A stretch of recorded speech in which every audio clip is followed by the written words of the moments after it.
ना उसमें 2 पॉइंट और ऐड करना चाहता हूँ जो कभी भी किसी ने सोचे नहीं थे, पर ये प्रैक्टिकली आपको फेस होगी। ब्रोकर क्या एल्गो दे सकता है? जिस दिन हम ब्रोकिंग लाइसेंस ले लिए और हम ब्रोकर बन गए, ये वीडियो का ये पार्ट एडिट कर देना। पहले क्या होता था 2019 से 2025 मैंने जैसे बताया था या 24 तक मेरी जर्नी बहुत स्मूथ थी। 24-25 के बाद पोजीशन टाइट होने लगी है। क्यों? एक है ऑब्जर्वेशन और एक एनालिसिस। सो ऑब्जर्वेशन इज कि क्या एक नॉर्मल ट्रेडर, एक रिटेल ट्रेडर को इंट्राडे ट्रेडिंग करनी चाहिए? हमने कमोडिटी ऑप्शंस इवैल्यूएट करने चालू किए जहां पे किसी का ध्यान नहीं है। अले अब ध्यान आ जाएगा।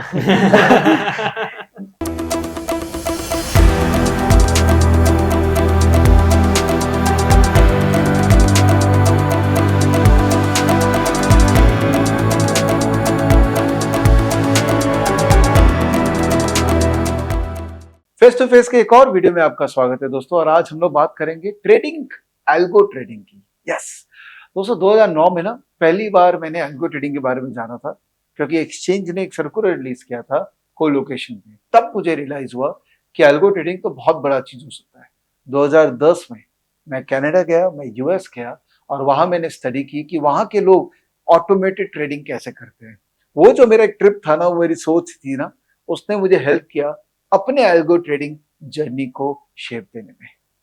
अभी रिसेंटली सेबी ने एक सर्कुलर रिलीज किया है एल्गो ट्रेडिंग में, और वो सर्कुलर में उन्होंने कहा कि रिटेल एल्गो, जो रिटेल इन्वेस्टर या ट्रेडर है, वो एल्गो को कैसे यूज कर सकता है। बहुत इंपॉर्टेंट सर्कुलर है, और अगर आपको उसके बारे में नहीं पता है तो आप कुछ बड़ा मिस करने वाले हैं। और मुझे लगा आपको एक अच्छा अंडरस्टैंडिंग देना चाहिए पूरा A to Z of algo और उस सर्कुलर के बारे में, कि उसमें क्या अच्छा है, क्या बुरा है, और आप उसको कैसे यूज कर सकते हैं। इस फेस टू फेस में मेरे साथ दो दोस्त जुड़े। पहले है विशाल, जिनके साथ मैंने एल्गो ट्रेडिंग पे पहला वीडियो किया था फेस टू फेस। उन्होंने काफी अच्छा अंडरस्टैंडिंग हमको दी थी एल्गो ट्रेडिंग के बारे में। और दूसरे मेरे मित्र, मेरे पार्टनर नितेश, जो क्वांटेंसी चलाते हैं और जबरदस्त हैं एल्गो की अंडरस्टैंडिंग में। तो हम लोग तीनों ने मिलकर आपके लिए बड़ा अच्छा मास्टर क्लास बनाया हिंदी में, जो आपको बता रहा है एल्गो ट्रेडिंग कैसे करते हैं। और जो इंग्लिश वाले हैं, people who want to hear in English, आप यूट्यूब के अंदर में इंग्लिश सिलेक्ट कर सकते हैं और ये पूरा इंटरेक्शन आप इंग्लिश में सुन पाएंगे, या नीचे में ट्रांसक्रिप्ट है, आप इंग्लिश में you will be able to hear. Alright, तो चालू करें आज का face to face. Okay, welcome Vishal and Nitesh. Thank you. So good to, वैसे आप लोग दोनों के साथ में मैंने फेस टू फेस किया हुआ है और इसी सब्जेक्ट पे किया हुआ है एल्गो ट्रेडिंग को लेके, right? So welcome for the second time both of you. Thank you so much. Thank you Vivek भाई। तो एल्गो बेबी। तो पहले चालू करते हैं कि how has been your life as an algo trader Vishal, और फिर आपके साथ भी बात करेंगे कि कैसे रहा है पिछले कुछ सालों का एल्गो का जर्नी आपके साथ में, राइट? तो Vishal, how has been the algo जिंदगी? आई स्टिल रिमेम्बर 2021 या 22 में हम लोग ने हमारा फेस टू फेस रिकॉर्ड किया था, और तभी भी मैंने एक सबके सामने बताया था कि मैं मार्केट में 2002 से हूँ। हाँ। और 2025 मतलब गुड 23 इयर्स की जर्नी थी। उसमें प्रॉफिट लॉस चलता रहा। हाँ। लेकिन 2019 के बाद something really change, and that is algo. क्योंकि जो इमोशंस पे कंट्रोल होना चाहिए, राइट एग्जिट होनी चाहिए, and that is point onwards I started becoming a consistently profitable trader. मैं अभी भी वर्ड यूज कर रहा हूँ consistently. I am not saying I made so much of money, but जो मेरी लूजिंग स्ट्रीक थी that has gone off, and I think so algo has really changed the perspective for me about trading। और technicals and algo को mix करके तो अलग ही zone बन रहा है। तो अभी मतलब is it rewarding as it was in 2020? I would be very honest, this year specifically has been little challenging। 2019 से 2024 was a very good years। Like it was very easy to make money। I would, again the word easy may be irrelevant, but थोड़ा consistently जल्दा पैसा बनता था। लेकिन 2025 आई think so the space is getting little crowded. Okay, तो मैं actually चाहता हूं कि आप लोग दोनों बहुत ऑनेस्ट रहिएगा, because we have to really give very honest picture to everyone, ठीक है? बिकॉज एक जो जनरल परसेप्शन है ना कि एल्गो एटीएम मशीन है, कार्ड लेके जाओ पैसा लेके जाओ, ठीक है? तो उस परसेप्शन को भी अपने को थोड़ा सा चेंज करना चाहिए।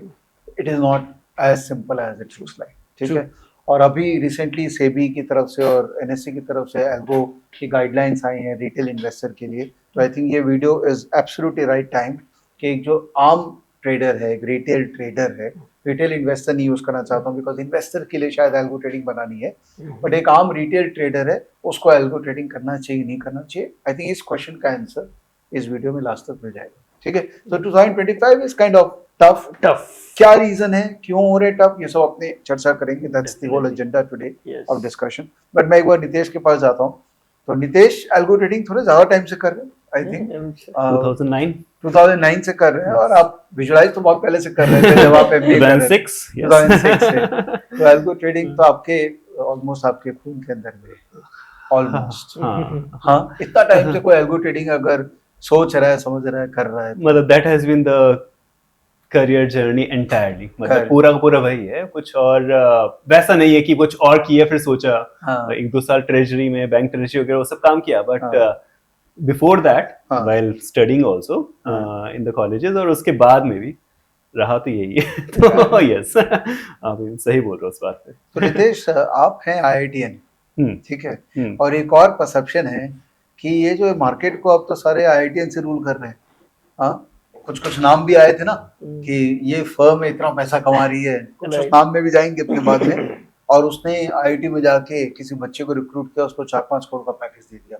इसका मतलब कहीं ना कहीं IITians बड़ा पैसा तो कमा रहे हैं, तो हम लोग IITian है नहीं। तो ऐसा क्या सीख लेते हैं आप लोग वही कि आप लोग इतना पैसा कमा रहे हैं शेयर बाजार से? ये थोड़ा हमने भी सोचने की कोशिश किया है, बिकॉज हम लोग के टाइम पे नहीं मिलता था। अच्छा। 4-5 करोड़ रुपए या इवन 50 लाख भी, और उससे भी कम भी। तो that is there, but I think market का ट्रेंड एक चेंज हुआ था with introduction of algo trading only. Before that 2009 के 2008 के पहले पकड़ेंगे तो एल्गो ट्रेडिंग था नहीं इंडिया के अंदर में। उससे पहले जो भी मार्केट पार्टिसिपेंट्स थे, they were largely coming from the business background। आप खुद मार्केट में रहे हैं, CA थे आप, MBA किया, और आपका पूरा लेकिन बिजनेस बैकग्राउंड से, एक बिजनेस अंडरस्टैंडिंग बैकग्राउंड से आप एक पूरा आ रहे थे। 2009 के बाद में technology became a bit more relevant, तो फिर आपका टेक्नोलॉजी करना तो इंजीनियरिंग कॉलेजेस का रेलेवेंस बढ़ा, तो फिर फर्म्स वो जो स्किल्स यूज कर रही थी वो ऊपर आने लगी, तो फिर then they wanted those kind of resources, तो फिर वहां पे आगे बढ़ा। और फिर उसके बाद में आई थिंक ये जो मैड रश हुआ है कि सैलरीज और ये सब जो बड़े बड़े नंबर जो सुनने में आने शुरू हुए, दैट हैपेंड आफ्टर 2018-19 के बाद में शुरू हुआ है।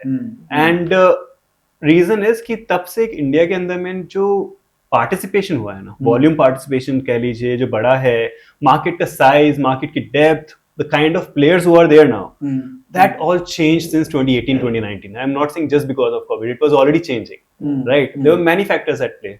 डिस्काउंट ब्रोकिंग भी आया, तो उससे भी शायद लोग इनेबल हुए, बाहर के लोग खुले, रेगुलेशन शायद और ओपन अप हुए, मार्केट्स ओवरऑल ऊपर बढ़े, Nifty reach certain levels, economy reach certain level, all those things are at play. तो एक कोई फैक्टर मैं नहीं बोल सकता हूँ कि एक फैक्टर था, बट उसके कारण एल्गो भी आपका उसके कारण एल्गो ऑब्वियसली सिंस टेक्नोलॉजी का भी ऊपर जा रहा है तो वो ऊपर जाता गया। सो that is what happened. And under currents हैं, अंडर करंट्स थे जो अब ओवर करंट हो गए अब तो सब। तो पहले अंडर करंट थे कि टेक्नोलॉजी है, वो एक अंडर करंट था, एक आपका डेटा साइंस था, राइट, क्वांट कह लीजिए या स्टैटिस्टिक्स कह लीजिए, सिस्टमैटिक सिस्टम्स कह लीजिए, ट्रेडिंग सिस्टम्स, जो भी ये सब अंडर करंट थे, तो वो सब आ रहा था। और इंफ्रा कॉस्ट, पहले मैं एक अगर मैं अपना जर्नी जब चालू किया 2006 में, जब हम लोग कॉलेज में बैठ के कुछ ट्रेडिंग सिस्टम्स हम लोग वो करना चाह रहे थे, टेस्ट करना चाह रहे थे, they were so very little tools. And उसके बाद अगर कुछ इंटेंसिव करना है, सर्वर चाहिए 2-4-5 लाख रुपए, कहाँ आएगा? नहीं कर सकता। आज की डेट में AWS पे एक पे एज यू गो लूंगा और उसमें मैं अपने टेस्ट कर सकता हूँ, राइट? तो एक्सपेरिमेंटल कॉस्ट अगर आपको आता है, that reduced drastically. So all these things were undercurrents जो कि अब ऊपर आ चुके हैं, and that's why you're seeing algo जो पहले एंट्री बैरियर था, अब एंट्री बैरियर नहीं, तो इसलिए बहुत ज्यादा लोग इसके अंदर में पुल हो गए। विशाल, आप एल्गो ट्रेडर हैं, इंडिविजुअल एल्गो ट्रेडर है, and Nitesh you come from an institutional algo trading background. तो आपने प्रॉप फर्म चलाया, हम लोग साथ में कर रहे हैं वो काम, और आप बहुत बड़े इंस्टीट्यूट भी रन करते हैं, क्वांटेंसी जो कि लीडर है एल्गो ट्रेडिंग के अंदर में। तो अच्छा डिस्कशन होगा आज हम लोग के बीच में, क्योंकि आप अपना पर्सपेक्टिव देंगे, नितेश अपना पर्सपेक्टिव देगा। मैंने ये पूरे डिस्कशन ना 5 भाग में तोड़ दिया, ठीक है? पहला हम लोग थोड़ा रिटेल पॉइंट ऑफ व्यू से एल्गो की बात करेंगे। और आई नो हम लोगों ने वीडियो रिकॉर्ड पर ऑलरेडी कर रखा है, बट कुछ टर्म्स है जो आज शायद और क्लैरिफिकेशन चाहिए, तो आई विल गो थ्रू दैट कि एक रिटेल के लिए एल्गो ट्रेडिंग का क्या मतलब है। सेकंड सेक्शन में थोड़ा रेगुलेटरी बात करेंगे, बिकॉज अभी लेटेस्ट डेवलपमेंट्स हुए रेगुलेशन को, तो उसके बारे में बात करना जरूरी है। तीसरा कुछ प्रैक्टिकल बात करेंगे कि किसी को अगर डिजाइन करना है एल्गो सिस्टम तो क्या स्टेप्स होंगे, स्टेप 1, स्टेप 2, स्टेप 3, या करना चाहिए कि नहीं करना चाहिए, ये भी बात करेंगे। कि एक आम आदमी इतना एक्साइटेड हो रखा है, तो सही मायने में हम सही गाइडेंस देंगे कि भैया करना है कि नहीं करना है तुमको।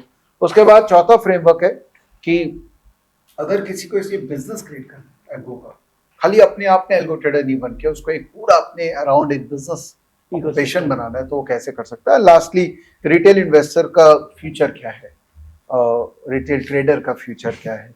कुछ डिस्क्रिशनरी ट्रेडर्स हैं जो अभी अभी पैसा बनाना सीखे हैं डिस्क्रिशनरी, अब उनको जो मशीन पीछे में खड़ी हो जा रही है, AI, ML, इतना कुछ टर्म्स हमारे ऊपर आ रहा है, तो छोड़ दे ट्रेडिंग, ये मशीन ही करेगा, तो हम अभी क्यों दिमाग लगा रहे हैं, हम कुछ दुकान खोले। तो ये लास्ट पॉइंट अपना डिस्कशन रहेगा, ठीक है। तो आई थिंक इस पे अपने काफी कॉम्प्रिहेंसिव डिस्कशन, लंबा वीडियो जाएगा, बहुत लंबा जाएगा, तो लंबा वीडियो तो बनता है, लास्ट तक रुकना जरूरी है अगर इसका फायदा उठाना है तो let's start with the first section कि एल्गो को एकदम सिंप्लीफाइड वे में एक्सप्लेन करिए कि एल्गो ट्रेडिंग है क्या फ्रॉम अ एकदम नॉर्मल ट्रेडर पर्सपेक्टिव। ओके, सबसे पहले तो एल्गो ट्रेडिंग क्या नहीं है, अच्छा, वो जरूरी है जानना। आपने उसका आंसर दे दिया है, एल्गो ट्रेडिंग ATM मशीन नहीं है। क्योंकि आज की तारीख में बहुत सरप्राइजिंगली मुझे जो फेक टिप्स आती है SMS में, एल्गो ट्रेडिंग टिप्स करके आती है। अच्छा, because it's the buzz word and everybody wants to capitalise it. ठीक है, तो पहली चीज, algo is not ATM machine. Algo trading है क्या?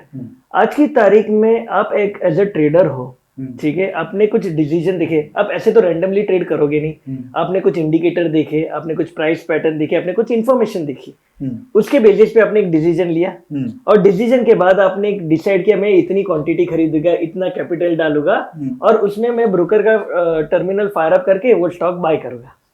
अभी ये पूरी process as an human being मैंने की। What if I can take this part into 3 chunks? एक तो मेरा एनालिसिस हो गया, एक तो मेरा मनी मैनेजमेंट हो गया, और एक मेरा एग्जीक्यूशन हो गया। मैं हर चीज के लिए एल्गो यूज कर सकता हूँ, ठीक है। तो बेसिकली जो मैं प्रोसेस कर रहा हूँ वही मैंने कंप्यूटर को सिखा दिया कि ऐसा ऐसा अगर होता है तो तुझे एग्जीक्यूट कर देना है, जो मैं मैन्युअली करता हूँ। तो in a very simple term, algo trading is just what you are doing, an extension of what you are doing, but the only difference is it is going to do it again and again and again and again and again. अगर आप बाहर जा रहे हो, या आप washroom जा रहे हो, या कहीं पे भी घूमने जा रहे हो, वो मशीन अपना डेटा लेके काम कर लेगा। तो एक पैटर्न है वो आपने डिफाइन कर दिया, अब उस पर वो मशीन काम किया जा रहा है। एज ए ह्यूमन हमारी टेंडेंसी होती है कि हम सेम काम बार बार करते करते थोड़ा से विचलित हो जाते हैं, बोर हो जाते हैं या डिस्ट्रैक्ट हो जाते हैं। लेकिन ये मशीन है, इसको तो जो बोल दिया उसको तो वही करना है, फॉलो। तो it is consistency is more possible in algo 100%। और दूसरा है इमोशन। आज आप एक ट्रेड डालने जा रहे हो, कितनी बार हुआ है कि आपने डाउ जोन्स या गिफ्ट निफ्टी को देख लिया और बोला अरे यार डाउ जोन्स या गिफ्ट निफ्टी तो बहुत नीचे है, तो मुझे ट्रेड नहीं करना है, ठीक है, which is good as a discretionary trader. लेकिन वहीं से मार्केट रिबाउंड हो जाता है, तो आप सोचते हो यार मैंने तो ये गलत डिसीजन ले लिया। लेकिन एक मशीन ने जब भी आप उस डेटा को बैक टेस्ट किया होता था और उसमें देखा कि भाई डाउ जोन्स निफ्टी से उसे कुछ लेना देना है, उसको अपनी प्राइस पैटर्न के साथ लेना देना है, तो उसने तो मार्केट में शायद नीचे में बाय भी किया रहेगा और मार्केट को ऊपर जाने के टाइम प्रॉफिट भी बुक किया रहेगा। तो जो इमोशनल एलिमेंट है, आपने बोला कि एज अ डिस्क्रिशन ट्रेडर हम लोग शायद थक जाते, इमोशनली बायस हो जाते, तो ये काफी हद तक, मैं ऐसे नहीं बोलूंगा ये कंप्लीटली रिमूव करता है, अबाउट 80 to 90% वो जो इमोशनल रोलर कोस्टर राइड है उसको कम कर देता है। राइट। और एक इम्पॉर्टेंट पॉइंट है कि लोगों को सोचता है कि मैंने अगर एल्गो ट्रेडिंग कर दिया तो मतलब मुझे आना कुछ नहीं है, मतलब पैसा आएगा। ऐसा भी नहीं है, क्योंकि उसका रीजन है कि एल्गो चालू और बंद करने वाला भी ह्यूमन ही है। तो ऐसा हो सकता है कि मैंने आज चालू नहीं किया, वही है, मुझे लगा दाव गिरा हुआ है तो मैं एल्गो चालू नहीं करूंगा। तो वो एलिमेंट 100% कभी नहीं निकलेगा। अच्छा। तो you know, if you want to add something, आप कुछ ऐड करना चाहेंगे इसमें, या मैं आपको हाँ, मैं अगर आपका जो एल्गो ट्रेडिंग, आई थिंक शान ने काफी अच्छे से उसको हाईलाइट किया, बट अगर मैं अपना एक दूसरा एक और नजरिया डालूं तो अगर एल्गो सिर्फ देखें, ट्रेडिंग भूल जाते हैं। एल्गो जो है, सो एल्गो क्या है? एल्गो मतलब एक सेट ऑफ इंस्ट्रक्शंस हुआ एक तरह से, राइट? प्रोग्राम कर रहे हो, अब वो प्रोग्रामिंग किसी भी चीज में हो सकती है। It can be some programming language, it can be some other language, the LLMs, it can be simple English, plain English, जिसमें आप इंस्ट्रक्शन दे देंगे मशीन को। It's a set of instructions which are there. Now, algo trading, when you're using those set of instructions for the trading decision making, like Vishal mentioned, it can be starting right from your analysis जब कर रहे हो, back test वगैरह कर रहे हो, जो भी आप उसमें रिसर्च कर रहे हो, to जब उसमें मनी मैनेजमेंट या पोर्टफोलियो मैनेजमेंट या जो भी उस तरीके की चीजें आप कर रहे हो उसमें, या फिर जब आप एग्जीक्यूट कर रहे हो। So that is there. And algo trading की अगर डेफिनेशन देखने जाएंगे तो सब जगह आपको अलग अलग मिल जाएगी। तो even regulators have different definitions. आप यूएस में जाएंगे तो एक अलग डेफिनेशन है, वहां पे उस पे शायद एचएफटी से ज्यादा लिंक होता है एल्गो, फिनरा के डेफिनेशन में। अगर आप यूरोप में जाएंगे तो वहां पे डिसीजन सपोर्ट सिस्टम्स के पॉइंट ऑफ व्यू से ज्यादा डेफिनेशंस आती है। इंडिया में SEBI has been giving clear point that algo is if it is fully automated, right? So अगर फुल्ली ऑटोमेटेड तो एल्गो है। सो सब जगह अलग अलग डेफिनेशन है, बट कंसेप्चुअल लेवल से समझे तो थोड़ा सा I think set of instructions हैं जो कि आप ट्रेडिंग प्रोसेस में यूज कर रहे हैं। Very interesting. आप लोग दोनों का बैकग्राउंड और मेरा बैकग्राउंड भी टेक्निकल एनालिसिस से चालू होता। हम लोगों ने पहले प्राइस बिहेवियर समझा, टेक्निकल एनालिसिस किया, और उसके बाद में हमको लगा कि यार इस तरह से अगर चीज़ें बिहेव होती है तो उसको क्यों ना कोडिफाई कर दिया जाए और सिस्टम में डाल दिया जाए। तो ये एक जर्नी थी हमारी। क्या ज़रूरी है कि एल्गो में घुसने के लिए टेक्निकल जानना ज़रूरी है, प्राइस बिहेवियर जानना ज़रूरी है, या बिना उसके भी हम एल्गो सिस्टम में घुस सकते हैं? सो मेरा एक्सपीरियंस ये रहा है कि कोई भी एल्गो लेवल तक जब भी पहुंचेगा जब भी आपका कुछ एक्सपीरियंस रहेगा। अच्छा, मतलब अगर आपने कुछ ट्रेड किया, आपने कुछ ऑब्जर्व किया, आपने कुछ उसको बैक टेस्ट किया, फिर आप उसको एल्गो पे लेके जाओगे। तो बहुत जरूरी है कि आप अपने आप को जानिए कि आपकी क्या स्ट्रेटेजीज है, और वो स्ट्रेटेजी चलो आपको चार्ट में तो बहुत अच्छी लगती है। कई बार ऐसा होता है कि भाई चार्ट में मैंने देखा, मैंने यहाँ पे बाई किया, मैंने यहाँ पे सेल किया, यहाँ पे बाई किया, यहाँ पे सेल किया, और मैंने मेरे कोडर को बोला कि भाई कोड करके दिख ले, और उसने बोला भाई ये तो लॉस मेकिंग है। तो मैं बोला नहीं ये गलत, पॉसिबल ही नहीं है, मैंने तो कितनी बार देखा है ये ऐसा ही होता है। लेकिन बाद में हम लोग ने जब भी नीटी ग्रिटी में गए तभी पता चला कि कई जगह पे मेरी आईज ने धोखा दिया था और वो देखा ही नहीं। तो एक चीज होती है, पहले तो आपको पैटर्न समझनी है, पैटर्न को बैक टेस्ट करनी है, और फिर एल्गो चाहिए। तो to answer your question, do I need an experience in the market to create algos? My answer is yes, and my experience says that you need to go through that journey of a discretionary trader to become an algo trader. Okay. Do I need to have a knowledge of technical analysis to become an algo trader? No. Pure price performance, price actions can be coded into algos. So अगर आप price action को technical बोलते हो तो yes. Otherwise अगर कोई news based algos करने की ट्राई कर रहे हैं चैट जीपीटी से, या फिर वहां से जो इंफॉर्मेशन आ रही है उसके ऊपर सेंटिमेंटल न्यूज एनालिसिस पे भी एल्गो बनाने के लोग ट्राई करते हैं। अच्छा, तो जरूरी नहीं है कि टेक्निकल चार्टिंग से ही एल्गो बनता है। That is not the first step. कोई भी तरीका हो सकता है उसमें जाने में। Pure value addition in this. So I think algo is a way of doing things. अच्छा, so उसका आप टेक्निकल यूज कर रहे हैं या प्योरली क्वांटिटेटिव मॉडल्स पे यूज कर रहे हैं, which is basically statistical bag, या फिर आप फंडामेंटल मेथड्स यूज कर रहे हैं, या विशाल ने मेंशन किया सेंटिमेंट ट्रेडिंग आप करना चाह रहे हैं, तो you can even have NLP, natural language processing जैसे होता है, जिसमें कि टेक्स्ट को पढ़ता है, जो एलएलएम वगैरह जो आप क्या गए, चैट जीपीटी वगैरह सब उसी से लिंक्ड हैं मोर और लेस कुछ हद तक। बट न्यूज जैसे पढ़ रहे हैं और उसका एक सेंटिमेंट पढ़ रहा है, निकल रहा है, मशीन कर रही है, आप नहीं पढ़, मशीन कर रही है, तो उसको भी आप ट्रेड कर रहे हैं, राइट? तो वो एक अलग वो है। तो सेम चीज, this news can instead be also your annual report, right? आपका फंडामेंटल वाला जो होता था कि एक फंडामेंटल स्ट्रेटजी एक होता है कि आप जो ऊपर पढ़ रहे हैं एनुअल रिपोर्ट में, वो सब वो है जो कंपनी वाला बताना चाहता है, और फुटनोट जो है वो है जो वो शायद उतना ईगरली नहीं बताना चाहता है, बट ऑडिटर लिख रहा है क्योंकि उसको अपना नाम सेव करके रखना है कि भाई मैंने तो हाईलाइट किया था। तो अगर आपको कुछ हाईलाइट करना है, कुछ आइडेंटिफाई करना है, तो maybe you want to go through the footnotes.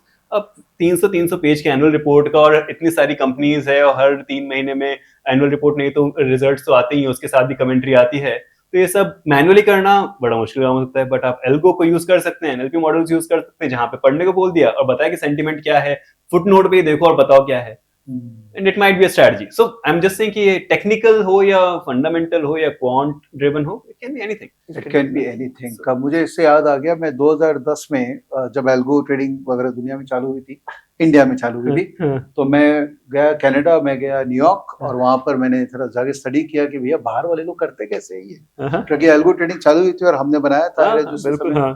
तो एक बंदे से मैं मिला, वो बेसिकली क्या करता है, सीएनबीसी में उस समय जो एक एंकर आते थे उनके टाई का कलर पे उसने एल्गो बना रखा था कि जब जब ये कलर पहनता है मार्केट ऐसे भी है.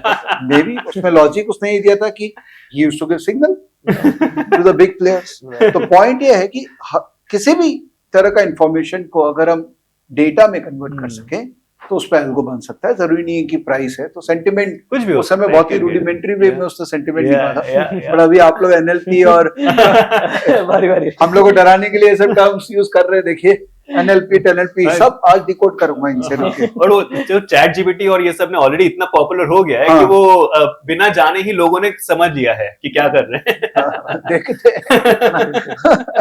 तो चलिए, एल्गो के बारे में तो हमने समझ लिया कि कैसे वर्क करता है, बट आपने जैसे शुरुआत में कहा 3 स्टेप है. सबसे पहले आइडेंटिफाई करना, मैं रिपीट करेंगे वो 3 स्टेप, और तीनों में कैसे एल्गो का रोल है. Analysis, money management, position sizing and execution. तो तीनों में एल्गो सिस्टम कैसे वर्क करता है. ओके, सो एल्गो सिस्टम को अगर आप अगेन एल्गो वर्ड है, ऑटोमेटेड सिस्टम है, बहुत सारे अलग अलग, जैसे नीतीश ने बताया कि अलग अलग नाम से जाना जाता है. हाँ. तो हमारे लिए डेफिनेशन ये है कि पहला एनालिसिस. तो पहले तो data is the new oil, we say that, क्योंकि डेटा में ही बहुत सारी पैटर्न्स मिलती है. And I give you very interesting, आपने जैसे टाई का बताया, आई यूज्ड टू रिमेम्बर हम मेरी previous organisation, okay, where I used to work, they used to news agency थी, बहुत बड़ी ग्लोबल न्यूज एजेंसी है. they would actually fly drones over Walmarts and try to figure out के parking lot की images कैसी है, and based on that they would say कि Walmart का रेवेन्यू कैसे आने वाला है. वाओ.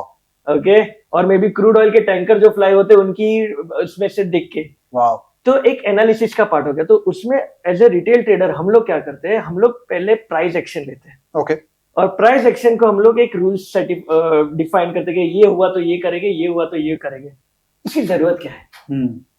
मैं एक सिंपल से कॉन्टेक्स्ट में हम लोग जो समझते हैं कि जब भी हम लोग बचपन में स्कूल में जाते थे ना, तो जो टॉप 3 में लड़के आते थे ना, उनकी हायर प्रोबेबिलिटी होती कि नेक्स्ट टर्म में वही टॉप 3 में आएंगे. बरोबर. और जो पास होता था बैरली, उसकी हायर प्रोबेबिलिटी होती वही पास होना है, या तो फेल होने वाला फेल ही होता था.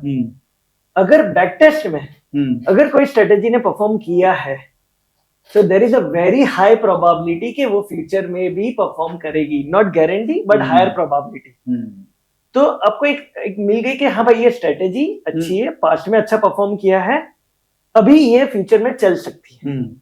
ठीक है. उसमें भी बहुत सारे स्ट्रेटेजी में देयर इज सम भारी भारी टर्म यूज करने के, Monte Carlo simulation, out of the sample test, वो सब नहीं, पर एक सिंपल सी चीज है, पैसा बना रही है कि नहीं.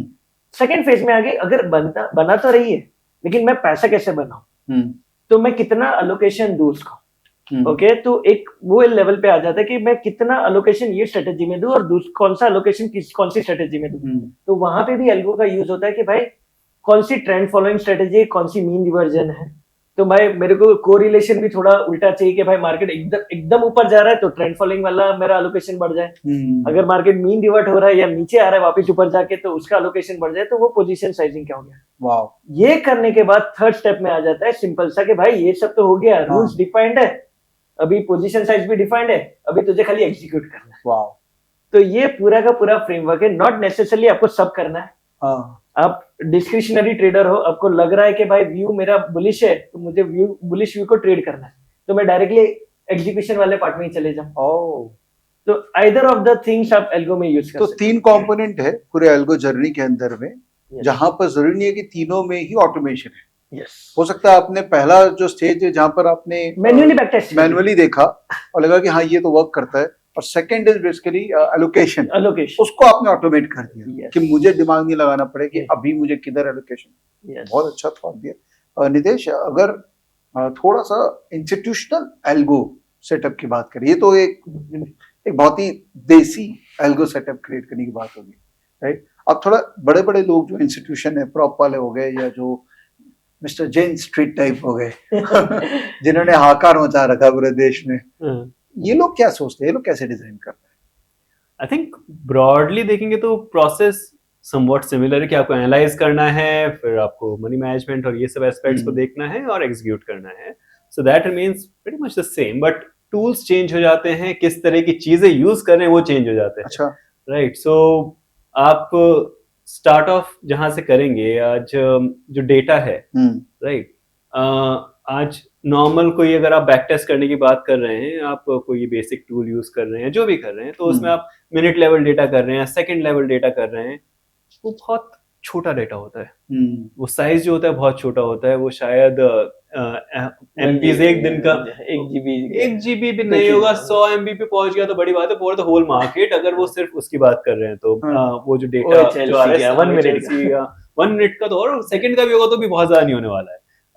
वही अगर जो टिक बाय टिक डेटा जो रिटेल पार्लेंस में बोलते हैं, वो होता है broadcast data, which is also snapshot of a data, जो कि एक्सचेंज प्रोवाइड करता है फ्यू स्नैपशॉट्स एवरी सेकंड कि ये पिक्चर है मार्केट में, भाई ये देख लो कि ये बिड आस्क है, बेस्ट, ये सब है, बट पूरा लाइव नहीं आ रहा है ये, राइट, स्नैपशॉट्स में आ रहा है। तो इसको जनरली रिटेल पार्लेंस में हम लोग जनरली देखते हैं, लोग कंफ्यूज करते हैं टिक बाय टिक डेटा कि ये टिक डेटा है, वो टिक डेटा नहीं है, but it's obviously higher version of second data, जो बेसिकली एक टिपिकल रिटेल को ट्रेडिंग टर्मिनल पे दिखता है, वो कलर चेंज हो रहा होता है तो फील होता है कि अरे रियल टाइम हो रहा है, बट एक्चुअली वो है। हाँ, वो है। अब उसके अंदर में वो अगर देखेंगे तो एनएससी जैसे एक्सचेंज का अगर मान लीजिए देखते हैं तो प्रोबेबली 2 से 4 GB का उसका एक दिन का डेटा होगा, ये अक्रॉस से एफ&ओ का अगर हम सेगमेंट का बात करें, 10, 15, 20 हजार इंस्ट्रूमेंट्स होंगे, सारे स्ट्राइक सब मिला जुला के, बट उतना कुछ डेटा है।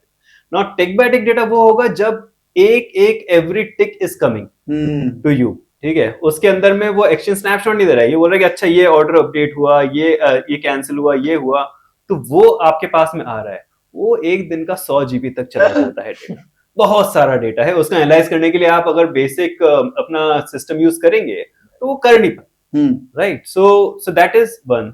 इसमें एक मिसकंसेप्शन दूर कर देता हूँ, क्योंकि काफी लोगों को लगता है कि टिक बाय टिक डेटा होता है तो उसमें पता पड़ जाता है कि स्टॉप लॉस ऑर्डर कहाँ पे है और ये इसलिए ऐसा हो रहा है, ये सब नहीं होता है। बट जो ऑर्डर जो जा रहा है, पब्लिक इन्फॉर्मेशन ही है इन अ वे दैट जो जा रहा है, जस्ट दैट कि जैसे हो रहा है वैसे आपके पास में आ रहा है उस टिक बाय टिक डेटा फीड के अंदर में। क्यों हर ऑर्डर अगर वो स्टॉप लॉस ऑर्डर है तो उसको तो भेज सकते हैं ना कि ये स्टॉप लॉस ऑर्डर है? नहीं, सो स्टॉप लॉस ऑर्डर जब एक्टिव होगा, जब वो ट्रिगर होगा, तब वो मार्केट बुक में जाएगा, बुक में जाएगा, तब आपको आएगा। तो लोग ये बोलते हैं कि ये ऑपरेटर को पता रहता है मेरा ये वहां पे स्टॉप लॉस है, तो जाके मेरा ही स्टॉप लॉस हिट करा के तो वो ऑपरेटर जिसको रेफर कर रहे हैं वो इंसान नहीं है, मशीन नहीं है, वो कोई और होगा इस दुनिया के परे, but that's not what anyone would have. तो फ्रॉम मैं इसलिए इसको एलैबोरेट कर रहा हूँ, इस पॉइंट पे ज्यादा स्पेंड कर रहा हूँ because there is favourite clarification needed कि एक्सचेंज ने कोई अलग इंफॉर्मेशन नहीं दे दी है इंस्टीट्यूशन वाले को, उसने एकदम डेमोक्रेटाइज लाइन दिया है जिसका अमाउंट पे करके जिसको आप ले सकते हैं। टी सेगमेंट लाइन होता है जो कि ले सकते हैं और आपका ब्रोकर भी आपको दे सकता है। करेक्ट। तो ऐसा नहीं कि आप एक्सचेंज मेंबर हैं तभी होगा, तो आप ब्रोकर के थ्रू आप ले सकते हैं ब्रोकर से, या फिर आप ब्रोकर है तो डायरेक्ट ले ही सकते हैं। या और आपका ब्रोकर नहीं दे रहा है तो ब्रोकर चेंज कर लो, दूसरा ब्रोकर कोई दे रहा होगा। अगर आपको वो डेटा चाहिए तो एक आम आदमी को चाहिए क्या डेटा? नहीं, मेरे ख्याल से तो नहीं। क्योंकि वो 100 GB एक दिन का वो करना क्यों करना है, मतलब करना है, रीजन होना चाहिए कि इससे क्या होगा। अगर आपकी स्ट्रेटजी उतनी ज्यादा सेंसिटिव है कि उसको पूरा इन्फॉर्मेशन चाहिए कि क्या क्या हो रहा है और उसके हिसाब से स्ट्रेटजी का आगे का कैसा परफॉर्मेंस होगा चेंज होगा, तब तो बात ठीक है, तब तो लीजिए आप वो डेटा, क्योंकि it's not just about cost, उतना नहीं है वो उस डेटा का कॉस्ट का प्रॉब्लम नहीं है। The bigger problem is that उसको प्रोसेस करने के लिए जो इंफ्रास्ट्रक्चर चाहिए वो महंगा है। समझ गया। तो वो अगर आपकी स्ट्रेटजी को उस तरह का चाहिए तो बिल्कुल, अगर वो नहीं चाहिए तो फिर क्यों इसमें आप पढ़ना चाहेंगे। फरारी खरीद लिए, रास्ता ही नहीं है, उसमें पेट्रोल डालने के लिए पैसा नहीं है और वो एटीट्यूड भी नहीं है फरारी चलाने का, तो क्या फायदा फरारी करो। और एक बहुत इंपॉर्टेंट पॉइंट बताया जो आई थिंक सो सोशल मीडिया पे कई बार आया, बट आई थिंक सो आपके माध्यम से वो एक बार वापस बता सकते हैं हम लोग कि बहुत सारे रिटेल ट्रेडर कंप्लेंट करते हैं, जैसे बताया कि ऑपरेटर को मेरा स्टॉप लॉस पता है, उसने मेरा स्टॉप लॉस हिट हुआ लेकिन मेरा चार्ट में तो दिखा ही नहीं। हाँ करेक्ट। वो एक बहुत बड़ा है कि बॉस या तो ब्रोकर कुछ चीटिंग कर रहा है या तो कुछ हो रहा है, या तो मुझे मेरा स्टॉप लॉस हिट हुआ, अब मेरा स्टॉप लॉस 110 पे हिट हुआ लेकिन हाई तो बना 100 का ही, तो मेरा स्टॉप लॉस हिट कैसे हुआ? जो नीतीश ने बताया कि 1 सेकेंड में एक्सचेंज आपको 1 या 2 स्नैपशॉट भेजते हैं जो टिक रिटेल को मिलती है, पर एक्सचेंज में वो 1 सेकेंड में 20 से 50 या कभी कभी 100 टिक भी होती है। अच्छा। वो 1 सेकेंड, क्योंकि इतने सारे लोग ट्रेड कर रहे हैं, वो तो इन लोगों को थ्रू अ पाइप भेज देते, इनके पास बड़े बड़े लीज लाइन के पाइप्स हो सकते हैं तो वो मिल जाती है, लेकिन अपने एक नॉर्मल रिटेल इंफ्रा के ब्रोकर में लीज लाइन में वो एक स्नैपशॉट लेने की कैपेबिलिटी रखता है। तो वैसे बताया फरारी है, रोड ही नहीं है। तो वो रोड की वजह से आपको लगता है कि भाई मेरा स्टॉप लॉस हंट हो रहे हैं, पर एक्चुअली वो नहीं है, वो जेन्युइनली आपके स्टॉप लॉस हिट हुए हैं मार्केट में, पर आपको दिख नहीं रहा है। सही है। डिटेल एल्गो ट्रेडिंग पे हमने काफी चर्चा की हुई है, विशाल के साथ हमने 2 घंटे का शायद पिछले रिकॉर्ड किया था, उसका लिंक दे दूंगा, और नितेश के साथ भी हमने ऑलमोस्ट 1-1.5 घंटे का पूरा डिटेल डिस्कशन किया था एल्गो ट्रेडिंग क्या है। तो और डिटेल इस सेक्शन में नहीं चलते हैं, ठीक है, आपको बेसिक समझना है तो वो वीडियोस देख लीजिएगा। लेकिन अब नेक्स्ट सेक्शन की तरफ मूव करते हैं, जहां पर हम लोग अभी जो रिसेंटली चल रहा है रेगुलेटरी चेंजेस वगैरह कुछ भी, उस पर थोड़ा और डिटेल चर्चा करेंगे इस सेक्शन में। पहले इस पे ना ये जो लेटेस्ट कुछ सेबी के और एनएससी के रेगुलेशन आए हैं, मिक्स है। कुछ लोग बोलते हैं वाह जबरदस्त लॉटरी लग गई है, तो अब तो रिटेल एल्गो करेगा, राइट। और कुछ लोग बोल रहे हैं कि ठीक है, मतलब कोई ऐसा कुछ हुआ नहीं है एक्साइटिंग, तो उसको थोड़ा डिकोड करने की कोशिश करते हैं। उसके पहले ना कुछ टर्मिनोलॉजीज उसमें यूज किए हैं जिसको सिंप्लीफाई करने की कोशिश करते हैं। पहला टर्मिनोलॉजी है, सुन के डर लगता है, वो है एपीआई। इसको जरा सिंपल भाषा में समझाइए, ये एपीआई क्या होता है? Nitesh being the champion I think. So I think API सुन के ऐसा लगता है कुछ सॉफ्टवेयर बनेगा, कुछ हार्डवेयर आएगा, कुछ तो होगा। बट एपीआई इज अगेन एक डॉक्यूमेंट है। अच्छा। एक तरीका है कि भाई ये सिस्टम ए है, ये सिस्टम बी है, इन दोनों को आपस में बात करना है तो कैसे करें। तो वो रूल्स ऑफ द, जैसे आप इंग्लिश के भी रूल सेट करते हैं ना, ग्रामर के करते हैं, अल्फाबेट्स बताते हैं, ये सब करते हैं। अभी मैं कुछ रैंडमली कुछ बोलने लगूं, कोई शब्द जो कि इंग्लिश में वोकेबुलरी में नहीं है, वो सब नहीं है, तो हम बात नहीं कर पाएंगे। तो वही एक तरह से एपीआई में रूल सेट हो जाते हैं कि आपको ये ऐसे कनेक्ट करना है, क्या चीज करना है, जो भी है, तो एक भाषा किस तरह से करना है। वेरी इंटरेस्टिंग यार, ये मैरिजेस में नहीं आते एपीआई। सर प्रॉब्लम ही सॉल्व हो जाए, let's refer to the API document. ये एग्री किया था हमने। Okay, jokes apart, that's interesting, thanks for answering this. तो मैं अज्यूम कर रहा हूँ कि एक ट्रेडर कुछ भी करना चाह रहा है एल्गो में, तो शायद एक्सचेंज से कनेक्ट करना चाह रहा है, शायद ब्रोकर से कनेक्ट करना चाह रहा है, शायद डेटा वेंडर से कनेक्ट करना चाह रहा है, किसी से भी कनेक्ट करना चाह रहा है, तो वो कनेक्शन के लिए उसको एपीआई कहते हैं, बरोबर है? ठीक है। अब आते हैं, बात करना चाह रहा है, बात करना चाह रहा है, हाँ, अपने बात करो एक्सचेंज। ठीक है। दूसरा लैंग्वेज, हाँ, white box versus black box. Okay, ये भी बहुत सुनने में लग रहा है, my god what is this. Black box actually black colour की होती है, व्हाइट बॉक्स व्हाइट की होती है।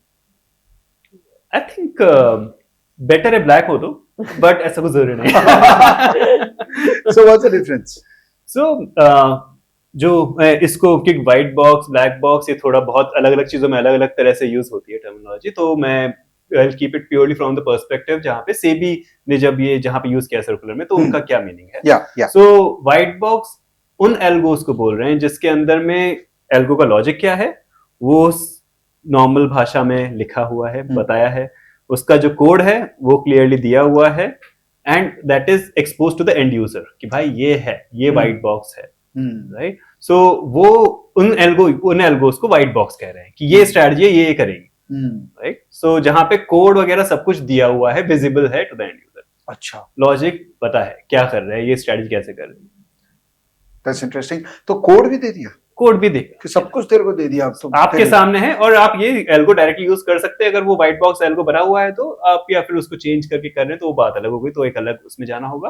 पर अदरवाइज आप उसको यूज कर रहे हैं तो इन दैट केस जो अप्रूवल रूट्स होंगे वो डिफरेंट रहेंगे, ऐसा सेबी का सर्कुलर कहता है। ब्लैक बॉक्स वो वाले एल्गो हैं जहां पे कि डिटेल जो एंड यूजर उसको पता नहीं क्या हो रहा है अंदर, अच्छा उसको बस मोटा मोटी बता दिया, डिस्क्रिप्शन दे दिया, स्ट्रेटजी से ऐसा होता है, हाँ। लेकिन अंदर उसके पास ना उसको कोड एक्सेस है, ना उसको पता है कि क्या हो रहा है एग्जैक्टली। मोटा मोटी बताया बट ज्यादा कुछ नहीं बताया क्रिएटर ने, स्ट्रेटजी क्रिएटर ने। वो ब्लैक बॉक्स एल्गो है। हाँ। तो इसके लिए अलग रूल्स हो रहे हैं कि इसके लिए जैसे ब्लैक बॉक्स है तो वो only RS can provide, right, अच्छा। रिसर्च एनालिस्ट जो होते हैं, तो आरएस जो है तो वही प्रोवाइड कर पाएंगे, बाकी लोग प्रोवाइड नहीं कर सकते। Right. तो उस तरह से कुछ रूल्स और कैसे अप्रूवल होगा, प्रोसेस होगा, वो भी एक अलग एक्सपेक्टेशन के अलग तरह से आएगा as per the SEBI circular. बहुत अच्छा आपने जवाब दिया। तो बेसिकली दो फ्रेमवर्क रेगुलेटर ने डिफाइन कर दिया है। आप ब्लैक बॉक्स स्ट्रेटजी बनाना चाहते हैं तो आपको ये करना पड़ेगा, अगर आप व्हाइट बॉक्स स्ट्रेटजी लेना चाहते हैं तो आपको ये करना पड़ेगा। एकदम क्लियर, किससे क्लियर कर दिया, वेरी गुड। कुछ ऐसे टर्म्स भी है जो कि शायद नॉर्मल हम लोगों को नहीं पता होगा, जैसे स्टैटिक आईपी, ओऑथ, 2FA, ये सब क्या है? एक काम करते हैं, सर से कॉन्सेप्चुअली सीख लेते हैं, बिकॉज सर तो अच्छे टीचर भी हैं, तो इनसे पूरा सीख लेते हैं और फिर सर्कुलर का जो सार जो वो आपसे समझेंगे, ठीक है? तो बताइए सर, ये स्टैटिक आईपी क्या है, ओऑथ क्या है और 2FA क्या है? So, जब भी आपका एक मशीन, जब आप इंटरनेट पे जाते हैं तो आपका एक एड्रेस है, राइट, इंटरनेट प्रोटोकॉल जो बोलते हैं आईपी एड्रेस। तो आईपी एड्रेस रहता है, तो अभी आईपी एड्रेस आपका जो ब्रॉडबैंड आप यूज करने मान लीजिए तो चेंज होता रहता है, राइट। तो अब अगर इसको आप कांस्टेंट करना चाहें कि ये स्टैटिक आईपी है, तो बेसिकली किसी को अगर पता करना है कि कहाँ से आया ये जो डेटा आ रहा है या जो भी इंफॉर्मेशन आ रही है वो इंटरनेट पे कैसे आ रही है, कहाँ से आ रही है, तो IP address can be that location. अब वो सर्कुलर ये बोल रहा है कि भाई अगर आपको ये वाले कुछ ब्लैक बॉक्स एल्गो कुछ कुछ चीजें कर रहे हैं कि ये एल्गो चलाने हैं, तो आपको स्टैटिक आईपी के थ्रू आना पड़ेगा। अच्छा। तो यानी कि आपका आईपी फिक्स्ड होना पड़ेगा। तो विच मींस कि आप ब्रॉडबैंड इंटरनेट और वो सब करें तो वो नहीं हो पाएगा। समझ गया, आपको समझ गया। तो जैसे घर का एड्रेस में पिन कोड हो गया कि भाई घर का ये एड्रेस है, पिन कोड है, तो वो है, ताकि पता लग जाएगा कि ये बंदा यहाँ से आया है, ये बंदा यहाँ से आया, ट्रेसेबिलिटी होना चाहिए, ठीक है। ओऑथ क्या होता है? ओऑथ है कि ओपन ऑथेंटिकेशन की कैसे आपको जब लॉग इन करते हैं आप किसी भी चीज में, जैसे ब्रोकर्स का तो ठीक है, बट इवन अगर आप बहुत सारे टूल्स आजकल यूज करते हैं, वेबसाइट्स पे अकाउंट वगैरह खोलते हैं, तो आप गूगल के थ्रू ओऑथ देते हैं। आप जीमेल में आपने देखा होगा कि log in using Google, log in using Facebook, अच्छा, राइट। सो एक ऑथेंटिकेशन मैकेनिज्म है। अच्छा। तो उसी में अभी क्या होता था कि कुछ कुछ प्लेटफॉर्म्स थे जो कि सेबी ने ऑब्जेक्शन उठाया उस पे कि आप आईडी एपीआई की जो है बेसिकली पासवर्ड इन अ वे, वो रिटेल का कोई और डाल रहा है और उससे लॉगिन कर दे रहा है। अच्छा। तो उसकी जगह ने बोला कि नहीं ऐसे नहीं होगा, आपको ब्रोकर के एंड पे ही वो लॉगिन होने वाला है। अच्छा। और ओऑथ के थ्रू होगा, तो लॉगिन यूजिंग से whichever broker you are using, तो वहां पे हो गया।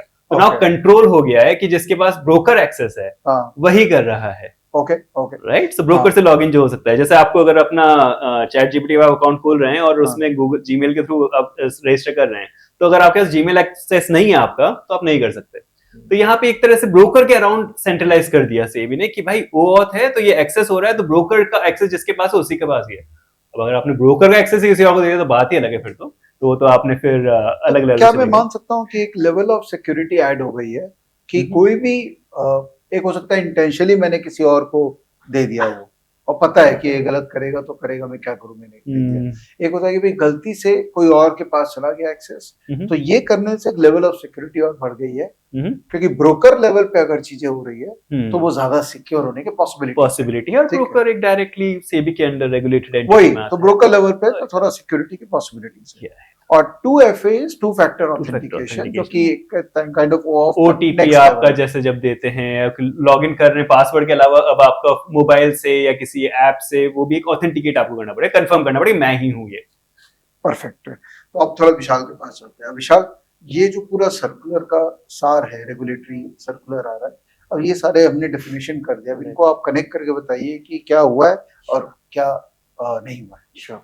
सो विवेक भाई, ये जब ये सर्कुलर आया था ना, उसके पहले की थोड़े पीछे जाते हैं कि there was lot of miss information about algos. बहुत सारे रिटेल एल्गोस को मिसयूज किया जा रहा था। बहुत सारे कोजी फंड मैनेजर्स या जो भी लो कोजी PMS and everything that came up. एक पे विशाल, ये रिटेल एल्गो वर्ड जो है ये तो कहीं भी डिफाइंड नहीं है, करेक्ट? आई थिंक पहली बार ही रेगुलेटर की तरफ से कोई डॉक्यूमेंट आया जो रिटेल एल्गो को डिफाइन कर रहा है, उसके पहले कोई भी अगर किसी भी तरह का एल्गो कर रहा है मेरे अकाउंट में एज ए रिटेल ट्रेडर, तो वो रिटेल एल्गो नहीं हुआ ना, वो तो एक काइंड ऑफ कि मैंने जैसे इन्होंने कहा कि मैंने ट्रस्ट बेसिस पे मैंने उसको एक एपीआई चाबी दे दी अपने घर की और कह दिया भाई तू मेरे घर पे जाके सामान रख के आ जाइए, अब वो सामान के साथ कुछ ले भी गया तो हमको पता नहीं लग रहा है। Correct, 100% correct. तो ये वाला जो सिचुएशन था ना कि रिटेल एल्गो कर सकते कि नहीं, वही क्वेश्चन मार्क था। Right, even if wanted to do myself, there was a still a question कि मैं वो लीगल फ्रेमवर्क में हूं कि नहीं हूं, कि कल को के मैं अपना रिटेल का धंधा कर रहा हूं और all of a sudden retail मतलब मैं अपना खुद का, और सेबी आके बोल सकते तुम इलीगली कर रहे हो। ओके, तो मतलब वो फ्रेमवर्क क्लियर नहीं था। Now with this circular it is very clear that as an individual I can do the trading through an API. Okay, okay, ठीक है। Now let's take one step at a time. सबसे पहला concern था, आपने जैसे बताया कि मैं किसी को दे रहा हूं या फिर कोई कुछ कर रहा है, वो बहुत प्रेवलेंट था। तो उसको सेफगार्ड करने के लिए रेगुलेटर ने क्या किया? रेगुलेटर ने बोला कि अगर आपके पास आप एक स्पेसिफिक आईपी एड्रेस से आ रहे हो तो मतलब आपको, मुझे पता है कि ये आप ही हो, ठीक है। और दूसरा, आपको ये जो आईपी एड्रेस है वो ब्रोकर से व्हाइट लिस्ट करवाना पड़ेगा। कि आप ऐसे आप खाली आईपी एड्रेस ले लोगे तो उससे आपका एल्गो नहीं चलेगा। आपको अपने ब्रोकर के पास जाना पड़ेगा, उसको बताना पड़ेगा कि ये मेरा क्लाइंट अकाउंट है, ये मेरा आईपी एड्रेस है जो कभी चेंज नहीं होने वाला, और ये आईपी एड्रेस से अगर जो भी ऑर्डर आता है तो आप प्लीज एक्सेप्ट करिए। ओके, ठीक है। तो ये पूरा आपने जो बोला ना, security level has gone up 1 fold up. तो ये आईपी एड्रेस बहुत ही इंपॉर्टेंट हो जाता है। अभी दूसरा स्टेप आ जाता है, उसमें आपने बताया कि भाई OAuth ऑथेंटिकेटर, क्योंकि उसको भी बाईपास करना बहुत डिफिकल्ट है, मैं नहीं बोल सकता इम्पॉसिबल है, लेकिन पर वो बहुत ही एक सर्वेलेंस को एक लेवल अप कर देता है कि कोई भी बंदा आपके अकाउंट में लॉगिन नहीं कर सकता। तो आपके पास ही अपना गूगल ऑथेंटिकेटर है, आप ही अपनी आईपी एड्रेस से ऑर्डर भेज रहे हो और आपके ही ऑर्डर जा रहे हैं जो ब्रोकर को रिकॉग्नाइज है, तो आपकी सिक्योरिटी और भी टॉप नॉच होगी। तो ये जो आईपी एड्रेस की हम लोग ने बात की थी, तो और एक क्वेश्चन आपके माइंड में आ सकता है कि भाई ये तो मेरा अभी AWS पे अकाउंट है, अगर कल को उठ के मैंने कुछ और सर्वर ले लिया तो मेरा तो आईपी एड्रेस चेंज हो जाएगा। बरोबर है। तो फिर मैं क्या करूंगा? तो सेबी ने उसका भी प्रोविजन दिया है कि आप हफ्ते में एक बार आपका स्टैटिक आईपी चेंज कर सकते हैं। अच्छा, सो बहुत सारे परम्यूटेशन कॉम्बिनेशन उन्होंने सोचे और एक लेवल उन्होंने लिया था, एक थ्रॉटल लिमिट का एक कॉन्सेप्ट इंट्रोड्यूस किया। अच्छा, तो थ्रॉटल लिमिट का एक कॉन्सेप्ट जो था कि भाई एक रिटेल एल्गो कितने ऑर्डर भेज सकता है। मैं एक रिटेल बंदा हूं, उनको वरी था कि बॉस एक ही साथ में किसी का मिस फायर हो गया, और ये एल्गो ऐसी चीज है, there is a concept of loop, बार बार बार बार बार जा रहा है, ऑल ऑफ अ सडन पता चला मैंने मेरा अकाउंट ही ब्लो अप कर दिया। तो सेबी ने बोला या एक्सचेंज ने बोला कि भाई अगर आपके यहाँ से मेरे को 10 ऑर्डर से ज्यादा 1 सेकंड के अंदर ऑर्डर आए तो मतलब कुछ तकलीफ है। आपका या तो एल्गो कुछ गलत फायरिंग कर रहा है, या तो कुछ तो गलत चीज हो रही है, या मैनिपुलेशन हो रहा है, या कुछ भी हो सकता है, तो मैं उसको ब्लॉक कर दूंगा। अच्छा, ब्लॉक कर देंगे। हाँ, तो वो सेकंड के मतलब ब्लॉक इन टर्म्स ऑफ कि आपके जितने भी उसके ऊपर ऑर्डर जो भी आए हैं वो मैं रिजेक्ट कर दूंगा। अच्छा, तो आपको as a retail trader 10 order पर सेकंड अलाउड है। So just to add, so ये जो throttle limit एक जो किया है, so that is अगर आपको रिटेल आप हो, एपीआई से आप अपनी स्ट्रेटजी कोड कर रहे हो, एपीआई के थ्रू ऑर्डर भेज रहे हैं, तो अगर आपके 10 ऑर्डर्स पर सेकंड तक है आपकी स्ट्रेटजी में, तो आपको अप्रूवल रजिस्टर कराने की जरूरत नहीं है एल्गो। बट उसके ऊपर है तो आपको रजिस्टर कराना पड़ेगा। आप भेज सकते हो लेकिन आपको रजिस्टर करना पड़ेगा। अगर उससे कम है तो आपको रजिस्टर करने की जरूरत नहीं है, आप एक रिटेल ट्रेडर हो जो एपीआई से ट्रेड कर रहा है तो। बट अगर आपने रजिस्टर नहीं कराया है और आपने भेज रहे हैं तो फिर ब्रोकर्स को बोला गया टू द ब्रोक, हाँ, तो ब्रोकर्स को बेसिकली देन या तो रिजेक्ट करेंगे या कैसे प्रोसेस करेंगे, बट वो प्रोसेस नहीं होना है। तो बाकी जो ऑर्डर्स होने हैं या फिर ब्लॉक कराना होगा, स्ट्रेटजी मतलब मैं क्या चला रहा हूँ, कैसे चला रहा हूँ, क्या लॉजिक और वो आपको देना होगा, अप्रूवल कराना होगा थ्रू योर ब्रोकर। तो ये तो जो इंस्टीट्यूशन प्रॉप वाले थे, ये तो हम लोग हमेशा से था, अप्रूवल कराना ही पड़ता, ये कराना ही पड़ता है। तो सेबी ने बोल दिया भाई तुम रिटेल अगर है तो 10 ऑर्डर पर सेकंड ज्यादा तब तो आप नहीं रिटेल हो, मारेगा अगर ना। आप 10 के ऊपर भेज रहे हो तो आप तो retail हो ही नहीं। स्ट्रेटजी शायद हो ही नहीं। सही सही, बहुत लॉजिकल है, हाँ बनाया है बहुत सोच समझ के सर। बिल्कुल बिल्कुल। तो रजिस्ट्रेशन, रजिस्ट्रेशन नहीं, तो लेकिन फिर registration भी क्या कौन करेगा? तो रजिस्ट्रेशन ब्रोकर्स को लाइजिंग करते हुए आपका एक्सचेंज ही करेगा, so that is there. But एक चीज और ऐड करना चाहूंगा हाँ। यहाँ पे, just to avoid any confusion, register नहीं करना होगा लेकिन स्टैटिक आईपी यूज करना होगा। अच्छा। रजिस्टर नहीं करना होगा लेकिन एल्गो आईडी भेजना होगा। अच्छा। सो एल्गो आईडी, लेकिन जिन स्ट्रेटजीज जो 10 से कम टोटल लिमिट है हाँ। उसमें एल्गो आईडी कांस्टेंट देने वाले हैं कि अच्छा। सेम एल्गो आईडी जो आपको भरना है, लेकिन एल्गो आईडी डालना होगा because it is still an algo order. अच्छा। ऐसा नहीं कि एल्गो ऑर्डर नहीं है, तो एक्सचेंज को पता पड़ना चाहिए कि एल्गो ऑर्डर है, लेकिन वो रजिस्टर करने की जरूरत नहीं है। और एल्गो आईडी आपको अदरवाइज हर स्ट्रेटजी रजिस्टर हो रही है उसके लिए एक अलग एल्गो आईडी आएगा, बट इस केस में आपको कांस्टेंट एल्गो आईडी है जो सबके लिए दिया जाएगा, तो वो आप अच्छा। यूज कर सकते हैं जस्ट टू डिनोट कि ये एल्गो ऑर्डर है। तो कांस्टेंट एल्गो आईडी इज पर client? No, so it will be given by the exchange अच्छा। कि अगर आप 10 ऑर्डर पर सेकंड के नीचे आप नीचे मुझे हैं। भेज रहे हो, हाँ। मुझे आपकी स्ट्रेटेजी में इंटरेस्ट नहीं है। आप मुझे खाली मेरे को जानना है कि ये आप भेज रहे हो और आप एक रिटेल ट्रेडर हो। अच्छा अच्छा। और ये एक एल्गो ऑर्डर है तो एक आईडी जाएगा, Identi- आईडी identifier है। आइडेंटिफायर वो है सबके प्लस लिए same। एल्गो का। हाँ सेम होगा। लेकिन जहां 10 से ऊपर चले गए और स्ट्रेटेजी आपने अप्रूव करा है तो हर स्ट्रेटेजी का एक अलग आईडी होता है क्या? यस, और अगर आपको स्ट्रेटेजी मतलब अगर 10 ऑर्डर से नीचे भी है समझ लीजिए, हाँ। लेकिन आपको लॉजिक डिस्क्लोज नहीं करना है, हाँ हाँ। तो भी आपको वो ब्लैक बॉक्स वाला जो है हाँ। वो रूट से जाना पड़ेगा। अच्छा।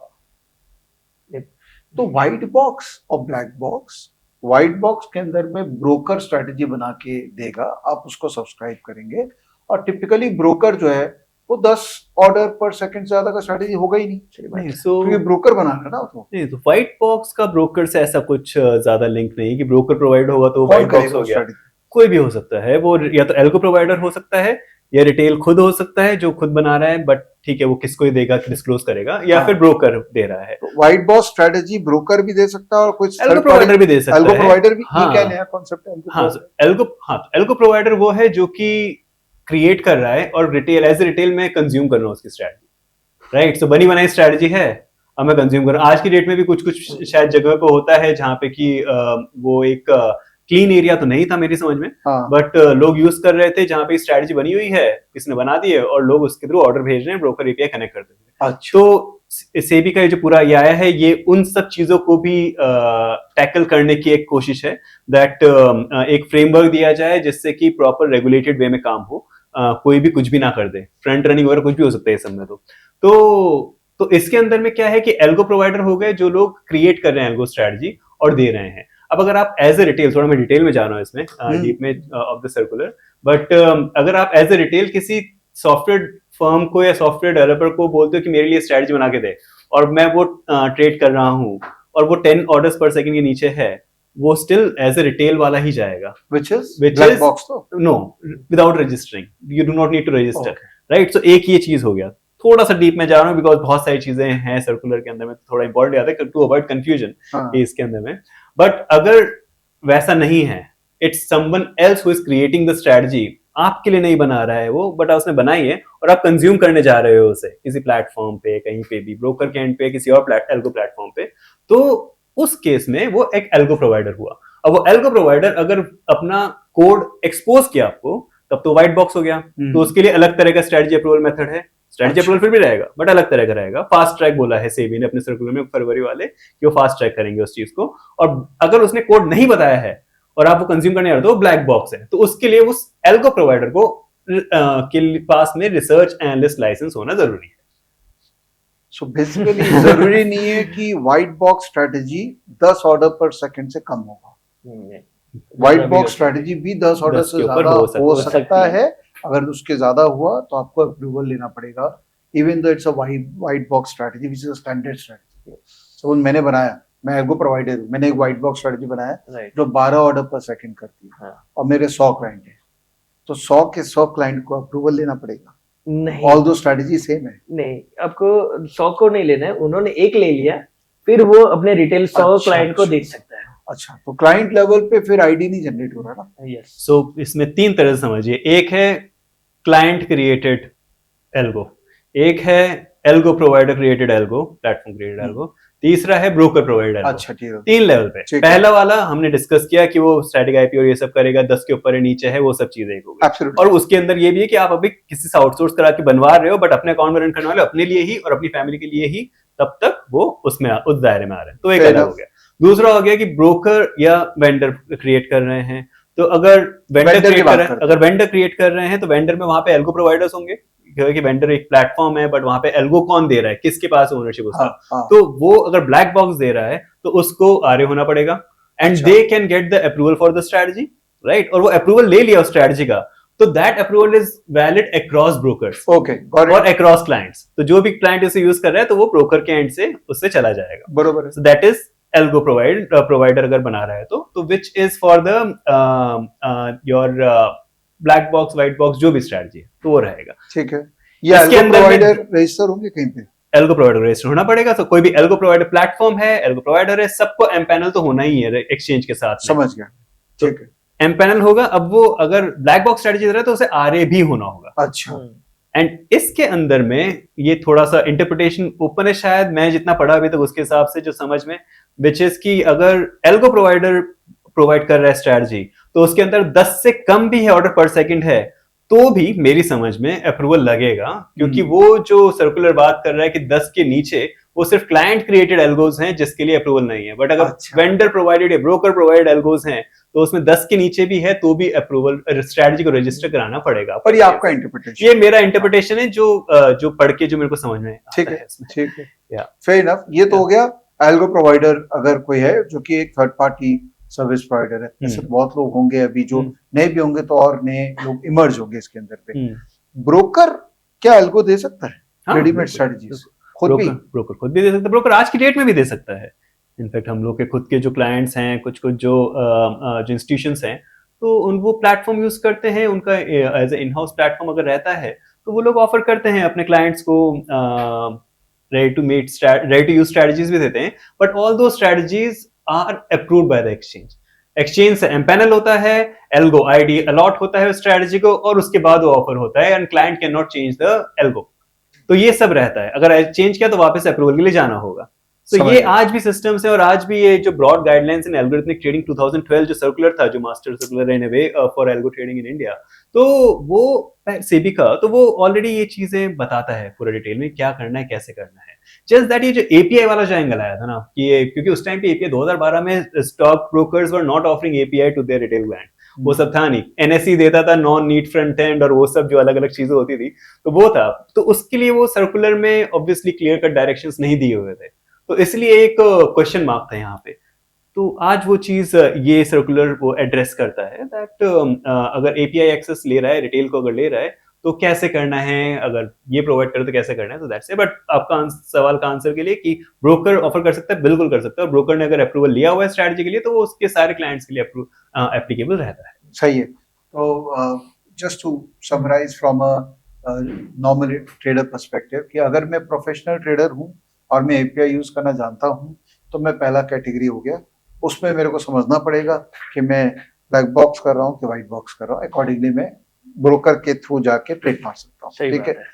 अगर मैं आम आदमी हूँ तो मैं देखूंगा कौन ब्रोकर हमरा प्रोवाइड करता है क्या कोई स्ट्रेटजी, पता लगा ये ब्रोकर प्रोवाइड करता है, बहुत अच्छी बात है, ब्रोकर का देखा सिस्टम, ये स्ट्रेटजी अच्छा लग रहा है, प्लग इन कर लो, ट्रेड मारना चालू कर दो, ठीक है। वो देखना पड़ेगा कौन सा ब्रोकर उस डोमेन में काम कर रहा है, हर कोई नहीं कर रहा होगा वो काम। तीसरा, कोई सर्विस प्रोवाइडर बहुत अच्छा लगा, कह रही तो बहुत अच्छा बंदा है, रिटर्न अच्छा जनरेट कर रहा है और वो एक्सचेंज रजिस्टर्ड भी है, तो वो क्या प्रोवाइड कर रहा है, वो ब्लैक बॉक्स कर रहा है, व्हाइट बॉक्स कर रहा है, स्ट्रेटजी अप्रूव कर रहा है, अगर वो कर रहा है तो फिर मैं उसमें घुस के ट्रेड चालू करूँ, ठीक है। तो फ्रॉम आम आदमी पर्सपेक्टिव यही है कि मेरे को तो सर्विस प्रोवाइडर ढूंढना है, अगर मैं नॉर्मल रिटर्न निकालने के लिए काम कर रहा हूँ। सर्विस प्रोवाइडर ब्रोकर भी हो सकता है, आपको दे रहा हो कुछ, ब्रोकर भी तो सर्विस प्रोवाइडर ही है। हाँ बिल्कुल, हाँ ब्रोकर भी तो ब्रोकरेज ले रहा है तो सर्विस तो देगा। आज की तारीख में ये भी एक बहुत मुझे लग रहा है वेव आएगा कि ब्रोकर भी स्ट्रेटजीज देंगे, क्योंकि they also want them to you know kind of get their clients. तो आई थिंक सो जो आपने बताया कि ये आगे ग्रो ही होने वाला है ये एकदम। खाली ब्रोकर स्ट्रेटजी देगा तो ध्यान रखिएगा कितना ट्रेड कर रहे हैं, देखेंगे वहीं जा रहा है सारा पैसा, मत करिए। एक्चुअली एक और चीज पता होना चाहिए ना हाँ, सही कितना बात, ट्रेड एकदम हुआ। बात सही, बहुत सही। देखिएगा महीना भर हम ट्रेड ही करते रहे कि अपने घर पे कुछ बचा नहीं, ब्रोकर माला माल हो रहा है। वो बात ये है। ब्रोकर तो चाहेगी ले लो आ लो स्ट्रेटजी करो, स्ट्रेटजी वाला आया, स्ट्रेटजी वाला हलवा वाला की तरह। Thank god there is no broker amount us. जिस दिन हम ब्रोकिंग लाइसेंस ले लिए और हम ब्रोकर बन गए, ये वीडियो का ये पार्ट एडिट कर दे। I am sure you would not do आपके पास ऑलरेडी ब्रोकिंग लाइसेंस है, बस आप कस्टमर नहीं ला खुद के लिए ट्रेड कर रहे हैं। आप कुछ बोल रहे थे? हाँ, तो मैं एक चीज ऐड करना चाह रहा था कि इसके अंदर में अब एल्गो प्रोवाइडर ऑफर करेगा, ब्रोकर ऑफर करेगा, तो एक और चीज एक टुवर्ड्स द एंड अगर देखेंगे तो एक लाइन ऐड होती है which is key strategy needs to be hosted on brokers cloud. अच्छा, तो ये एक सो ऐसा नहीं हो सकता है कि एल्गो प्रोवाइडर भी अगर कोई है तो कहीं और वो होस्ट किया हुआ है उसने स्ट्रेटजी और वहां से फिर अलग अलग ब्रोकर्स को जा रहा है। तो इसमें आई थिंक थोड़ा एक शायद एवोल्यूशन होगा कि कैसे ये चीज आगे जाएगी, बिकॉज अदरवाइज अभी जो उसमें जो लाइन डाला है उसका मतलब होता है कि आप ब्रोकर के एंड पे ही स्ट्रेटजी को क्लाउड में ब्रोकर के क्लाउड में ही स्ट्रेटजी को चलना होगा। सो दैट्स ब्रोकर समझे हाँ हमको क्या मतलब है? हाँ आम आदमी को कोई मतलब नहीं है। ब्रोकर के ऊपर सारा डाल दिया है, रेगुलेटर ने सारा हाँ। ब्रोकर पे डाल दिया है कि देखो तुम समझो, ध्यान रखना कि स्ट्रेटजी तुम्हारे सर्वर पे चले, ये नहीं कि कहीं और कोई चला रहा है और कोई वही चल रहा है। ठीक है। अब चलते हैं section 3 which is practically execution कैसे होता है, रिस्क मैनेजमेंट कैसे होता है, कुछ बातें एथिकली भी करेंगे कि क्या सही है क्या गलत है क्या नहीं करना है। तो सेक्शन 3 चालू करते हैं। चलिए सेक्शन 3 पे आते हैं, थोड़ा प्रैक्टिकल ओरिएंटेड बात करते हैं। मैं तो बहुत ही डरा हुआ प्राणी हूँ, हमेशा डरता हूँ हर चीज से, ठीक है। मुझे बताइए इसमें गलत क्या हो सकता है? डरना जरूरी है क्योंकि जब भी आप एक मशीन को अपने इसमें देते हो तो there is lot of things that can go wrong. जैसे ही again I will go back to the first statement, लोगों को लगता था कि एक तो एक एटीएम मशीन है, दूसरा एक एंगल है कि भाई मैं इसको चालू करके मैं गोवा चला जाऊं, मैं हवाई चला जाऊं और पैसे आते रहेंगे। वो वाला एंगल में आपको बताता हूँ, बहुत सारी चीजें गलत हो सकती है। I'll give you some examples, मतलब ये प्रैक्टिकली एक्सपीरियंस से बोल रहा हूँ। आपके एल्गो में आपका डेटा गलत जा सकता है, ठीक है।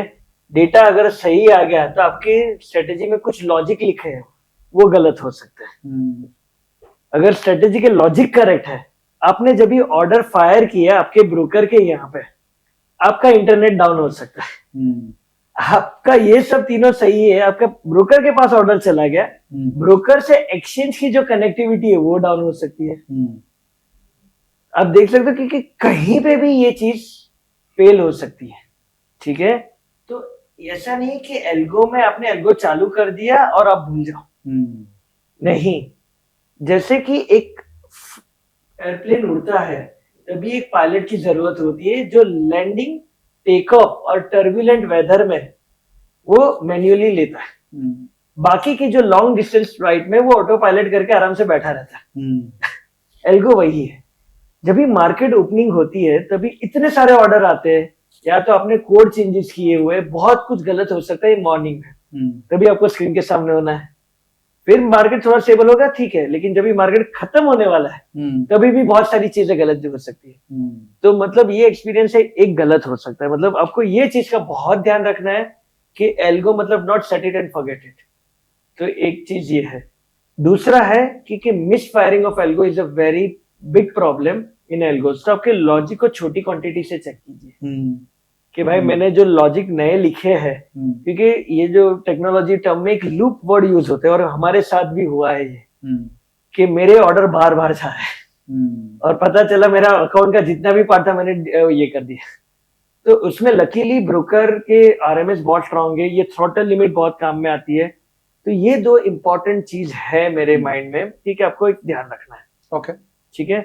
और तीसरा, ये थोड़ा एग्जीक्यूशन की नहीं पर बैक टेस्टिंग के पॉइंट ऑफ व्यू से है कि बहुत सारे लोग ये गलतियां करते हैं कि बहुत सारे बैक टेस्टिंग प्लेटफॉर्म है जहां पे मेरे आइडियाज को मैं कोड कर सकता हूँ और मुझे वो आइडियाज को प्रॉफिटेबल बनाने की इतनी जल्दी है कि उसमें मैं स्लिपेज, ब्रोकरेज और ट्रांजैक्शन कॉस्ट डालता नहीं, क्योंकि मुझे तो वही देखना है कि जो प्रॉफिटेबल दिखे मुझे।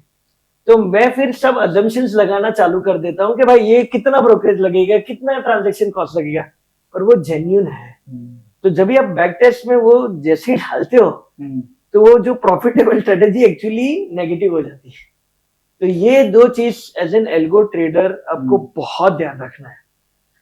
तो क्या हम कोई टूल यूज कर सकते हैं कि ये सब कुछ भी नोन एरर्स है, अननोन जो है वो तो कुछ तो छोड़ना ही पड़ेगा ऊपर वाले पे भी, वो हनुमान चालीसा से हो सकता है, बट अननोन एरर्स जो है उनको हम कैसे पकड़ सकते हैं? कोई टूल है जो से कांस्टेंट कनेक्टिविटी देख रहा है, हाँ, जहां उसको लग रहा है फिकल हो रहा है कनेक्टिविटी, तो एक बार मेरा सिस्टम रुक जाए, या सबको धर धर धर धर ऑर्डर, एक मेरा सिस्टम जनरली इतना ऑर्डर नहीं मारता है बट अचानक से क्या हुआ इतना ऑर्डर क्यों मारने लग गया, तो रुक जाए।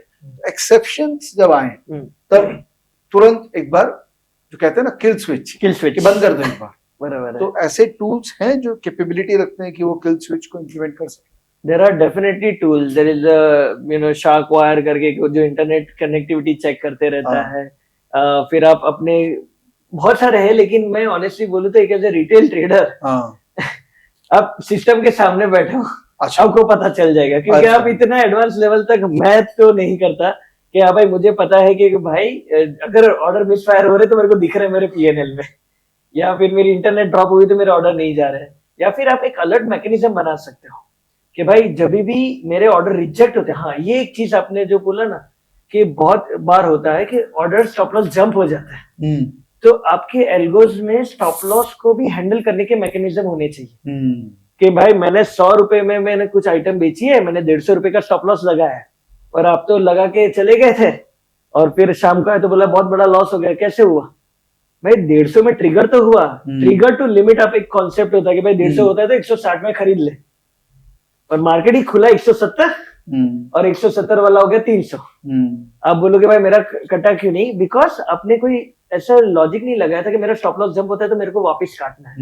तो ये सब छोटे छोटे न्यूआंसेस होते हैं जो आपको अपने एल्गो के अंदर डालने पड़ेंगे। बट अगर एक रिटेल है तो वो खुद तो डेवलप नहीं कर रहा है एल्गो, तो इसका मतलब या तो ब्रोकर का एल्गो सिस्टम में कैपेबिलिटी होनी चाहिए कि वो आपका ये सब हैंडल कर सके, या एल्गो सर्विस प्रोवाइडर ऐसा ढूंढो जो ये सब कैपेबिलिटी। अब हो सकता है कि वो बेचारा ज्यादा पैसा लेगा, तो उसके साथ प्लीज ये मत करो कि सस्ता कर, क्योंकि सामने वाला तो ये कर रहा है। लोगों को तो समझना पड़ेगा ना कि अरे वो सस्ता क्यों कर रखा है, क्योंकि उसमें कैपेबिलिटी नहीं है।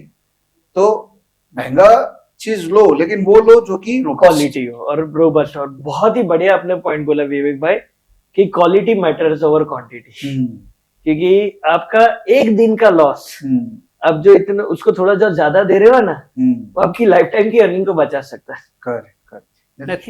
इसमें एक वो भी है कि ये जो किल स्विच वाला जैसे विशाल ने बोला, तो ये एक कंपलसरी रिक्वायरमेंट भी है in the circular while dealing with retail algos. तो किल स्विच होना पड़ेगा at the brokers and and exchanges and, कि जो आइडेंटिफाई कर रहा है कि मिसफायरिंग एल्गोस को छोड़ें और वो किल करने की कैपेबिलिटी हो। बट इसका मतलब ये नहीं है कि अगर किसी रिटेल का किल नहीं हुआ तो रिटेल बोलेगा मेरा पैसा आप दो। नो, रेस्पॉन्सिबिलिटी एंड में तो आपकी ही है। लेकिन रेगुलेशंस इस तरह के आ रहे हैं जिसके अंदर में है कि भाई बाकी लोग भी वो उस पर प्रोएक्टिवली देख रहे हैं, काम कर रहे हैं, लेकिन आपको तो देखना जरूरी है। एंड आई थिंक ऑटोमेशन जहाँ पे आता है ना, वहां पे एक मार्केट रिस्क, क्रेडिट रिस्क, ये वो रिस्क, बहुत सारे रिस्क ऑलरेडी होता है, बट जहाँ पे ऑटोमेशन आता है वहां पे आपको बहुत बड़ा चीज एक सर उठाता है, वो है operational risk. So operational risk becomes very very important when it comes to automation. And जितना आप हायर फ्रीक्वेंसी में जाएंगे, जितना तेजी से आप ट्रेड कर रहे हैं, जितना जल्दी जल्दी ऑर्डर भेज रहे हैं, तो वो उतना ही ज्यादा लीथल हो सकता है, या उतना ही ज्यादा इंपॉर्टेंट आपके लिए होता है वो चीज। सो आपका जो भी चीज आप जैसे बता रहे थे, तो जिसके अंदर में कि ऑर्डर जब भेज रहे हैं, ज्यादा ऑर्डर भेजे तो रुक जाए, या फिर वो कनेक्शन हो जाए तो करता रहे, चेक करता रहे, तो ये सब एक्चुअली में जब इंस्टीट्यूशन एल्गो या कुछ भी चल रहा होता है, वहां पे ये सब सिस्टम्स इन चेक होने ही होते हैं। That's a pre requisite requirement. उसके बिना आप करना मतलब जस्ट बिना पैराशूट चेक किए जंप करना अपना एरोप्लेन से। Perfect analogy. तो वो थोड़ा आप सर्विस प्रोवाइडर भी सिलेक्ट करिए तो उससे ये सब प्रश्न डेफिनेटली पूछिए कि अगर कुछ गलत हो गया तो तुम्हारे पास क्या प्रोटेक्शन है मेरे लिए। मैं और जो मेरे पहले जो दो उसमें पॉइंट थे ना, उसमें 2 पॉइंट और ऐड करना चाहता हूँ जो कभी भी किसी ने सोचे नहीं थे, पर ये प्रैक्टिकली आपको फेस होगी। हाँ। एक होता है क्वार्टरली सेटलमेंट, तो छोटी सी चीज है। आपने एल्गो चालू कर दिया और क्वार्टरली सेटलमेंट में आपको पैसा आ गया, तो आपको अगर भूल गए कि क्वार्टरली सेटलमेंट में मेरा पैसा, आपका एल्गो चलेगा नहीं, और वही दिन आपका सबसे प्रॉफिटेबल दिन होगा जिस दिन आपका एल्गो नहीं चलता। दूसरा एक एंगल हमारे साथ प्रैक्टिकली ऐसा हुआ है कि मैंने शेयर्स प्लेज किए हुए हैं, अभी वो शेयर के भाव टूटते टूटते नीचे आ गए, तो मैंने तो चालू किया था 1 करोड़ के टाइम पे, अभी शेयर के भाव कम हो गए तो मेरा मार्जिन भी कम हो गया है, तो मेरा तो जो एल्गो जाना चाहिए था वो 50 लाख के हिसाब से जाना था, लेकिन मैंने तो एल्गो में चेंजेस ही नहीं किए। तो ये सब छोटी छोटी चीजें जब आप एक्सपीरियंस करोगे तो ये आती रहेगी। फेयर पॉइंट है। तो सर्विस प्रोवाइडर्स आपको बहुत मिलेंगे मार्केट में, खाली उनसे रिटर्न मत पूछिए प्लीज, क्योंकि स्वाभाविक सी बात हम ये जानना चाहते हैं कितना देंगे रिटर्न, और साथ में कुछ सेंसिबल क्वेश्चंस भी पूछ लीजिए इस इंटरव्यू के बाद एटलीस्ट, कि वो तो ठीक है रिटर्न, लेकिन जरा ये बताओ कि ट्रेड कितना करोगे, बहुत ज्यादा ट्रेड होता है क्या, ड्रॉडाउन क्या है, ये सब जो समझदार लोगों के प्रश्न है ना, वो भी आप जरा पूछिए, तभी आप समझदार होंगे। नहीं तो पैसा देने वाले तो लोग बहुत बैठे हैं, लाइन लगे। अगर आप थोड़ा सा अपने स्ट्रैटेजी डेवलपमेंट ओरिएंटेड क्वेश्चंस पे जाता हूँ कि अगर मैं खुद स्ट्रैटेजी बना रहा हूँ तो मैं कोई टूल यूज कर रहा हूँ स्ट्रैटेजी बनाने की, चाहे वो ट्रेडिंग भी हो सकता है, चाहे वो कोई पाइथन सॉफ्टवेयर हो सकता है, कोई भी, बहुत सारे टूल्स अवेलेबल है, ठीक है। अब उन टूल्स को अगर मुझे कनेक्ट करना है ब्रोकर के साथ तो मैं एपीआई यूज करूंगा, ठीक है। करंट रेगुलेटरी फ्रेमवर्क जो नया है उसमें ये अलाउड है, इज देयर एनी प्रॉब्लम? सो इसमें अगर एक रेगुलेशन का एक पॉइंट बहुत बेनिफिट दे रहा है एक रिटेल पर्सन को, कि आप पीछे कुछ भी चलाओ, अच्छा, जब तक आपके ऑर्डर मेरे पास 10 सेकंड से ज्यादा नहीं आने वाले हैं मुझे कोई प्रॉब्लम नहीं है। आप आईपी एड्रेस से करो, वो जो रिस्क है उसको मैनेज कर लिया, स्ट्रेटेजी आप कुछ भी चलाओ। तो आज की तारीख में आप एमई ब्रोकर से ऑर्डर भेजो, पाइथन से भेजो, ट्रेडिंग व्यू से भेजो, या तो आपने खुद एक इनहाउस बना के कुछ कर चला लिया, तो उससे कोई प्रॉब्लम नहीं है उनको। पर वही है कि भाई आपका जो ऑर्डर है उसको आप मैनेज करो। समझ गया। नितेश, आप लोग क्या यूज करते हैं ऑर्डर मारने के लिए? हाई फ्रीक्वेंसी ट्रेडिंग में आप बोल भी सकते हैं कि ये अंदर की बात है। नहीं, आई थिंक जो हाई फ्रीक्वेंसी ट्रेडिंग थोड़ा डिफरेंट बीस्ट होता है वुड से, क्योंकि जिस तरह की टेक्नोलॉजी यूज करना पड़ता है, I think the speed difference जो रहता है, एक एपीआई कस्टमर एपीआई जो ऑफर करता है कोई ब्रोकर वर्सेस कोई हाई फ्रीक्वेंसी ट्रेडर जो ऑर्डर भेज रहा है, आई थिंक 1,50,000 गुना वाला डिफरेंस होता है। तो 50,000 गुना वो फास्टर होगा टिपिकली, आप समझ सकते हैं कितना डिफरेंट है। बट वो एल्गोज जो स्ट्रेटजीज हैं वो सब डिफरेंट होती है, और उसके लिए इंफ्रास्ट्रक्चर और वो सब जो चाहिए होता है वो भी डिफरेंट होता है। Having said that, HFT firms के अंदर ये पाइथन और ये सब यूज होता है, more from the research point of view, research analysis, LLM भी यूज होगा, सब कुछ यूज होगा, तो but more from that perspective जो एग्जीक्यूशन होता है वो या तो पहले जो C++ होता था, आज की डेट में FPGA पे हो रहा है सब कुछ। तो अब मैं उसमें ज्यादा नहीं घुसूंगा, but yes, it's a very low latency या फिर बहुत फास्ट स्पीड वाला गेम जो होता है उसमें एक रहता है व्हिच इज अ प्रीरिक्विजिट, और उसमें भी पैसा इसलिए नहीं बन रहा फास्ट है, फास्ट तो और भी लोग हैं। आज 1 या 4 या 5 HFT फर्म्स हैं नहीं, बहुत सारी हैं, बाहर के ग्लोबल दिग्गज भी आ गए आपने जैसे नाम लिए। तो अभी उसमें it's not just the speed, but speed is the filtering criteria. अगर स्पीड नहीं है तो फिर तो भूल ही जाओ, बट स्पीड है तो उसके बाद भी 4 और चीजें चाहिए आपको।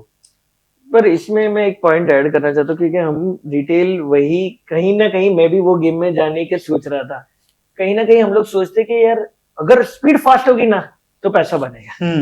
एक्चुअली ये दो अलग दुनिया है। मतलब अगर आप रिटेल हो और आपका एक मीडियम फ्रीक्वेंसी में 5 ऑर्डर 10 ऑर्डर जाते हैं, उसमें भी रिटर्न जनरेट होता ही है। सही बात है। तो ऐसा नहीं कि अगर आप HFT पे चले जाएंगे तो आपका रिटर्न अलग हो जाएगा, ऐसा कुछ भी नहीं है, जैसा मेरा मानना है। ओके, आप गलत स्ट्रेटजी आप चला दीजिए तो आप HFT में जाएंगे तो आपको जस्ट पैसा और तेजी से लूज करना है। इट्स अबाउट कैसी स्ट्रेटजी क्या है, वो इम्पोर्टेंट है। तो दैट इज दैट। सही है। विशाल, जेन स्ट्रीट क्या कर रहा है? इतना पैसा कैसे बना रहा है? 2.5 बिलियन इतना पैसा हम लोगों से बना के लेके जा रहा हूँ। टैक्स दे रहा है? टैक्स नहीं दे रहा है, FPI इज नॉट टैक्स्ड। जबरदस्त। बताइए ना क्या कर रहा है, व्हाट डू दे डू? मुझे तो नहीं पता, पर ऑब्वियसली उन्होंने तो सीक्रेट स्ट्रेटेजी उसके लिए लंदन में केस भी फाइल किए थे। पर एक चीज मैं स्ट्रेटेजी के पॉइंट ऑफ व्यू से बोल रहा हूँ, और जो हम लोग बार बार ऑब्जर्व कर रहे हैं, और ये बहुत ही रिकरिंग पैटर्न हो रही है 24 के बाद, और ये पैटर्न है पूरी आईवी की। थोड़ा टेक्निकल है लेकिन आई थिंक सो, मतलब ये अगर आप थोड़ा डिटेल में जाओ, अगर मैं चाहूंगा कि रिटेल इसको थोड़ा और स्टडी करे, कि पहले क्या होता था 2019 से 2025 मैंने जैसे बताया था या 24 तक मेरी जर्नी बहुत स्मूथ थी। 24-25 के बाद पोजीशन टाइट होने लगी है। क्यों? क्योंकि पहले क्या था, प्लेयर कम थे। ठीक है, मैं आता था, मैं ऑप्शन बेचता था। 9-20 का एक बहुत फेमस स्ट्रेटेजी था 920 स्ट्रेडल।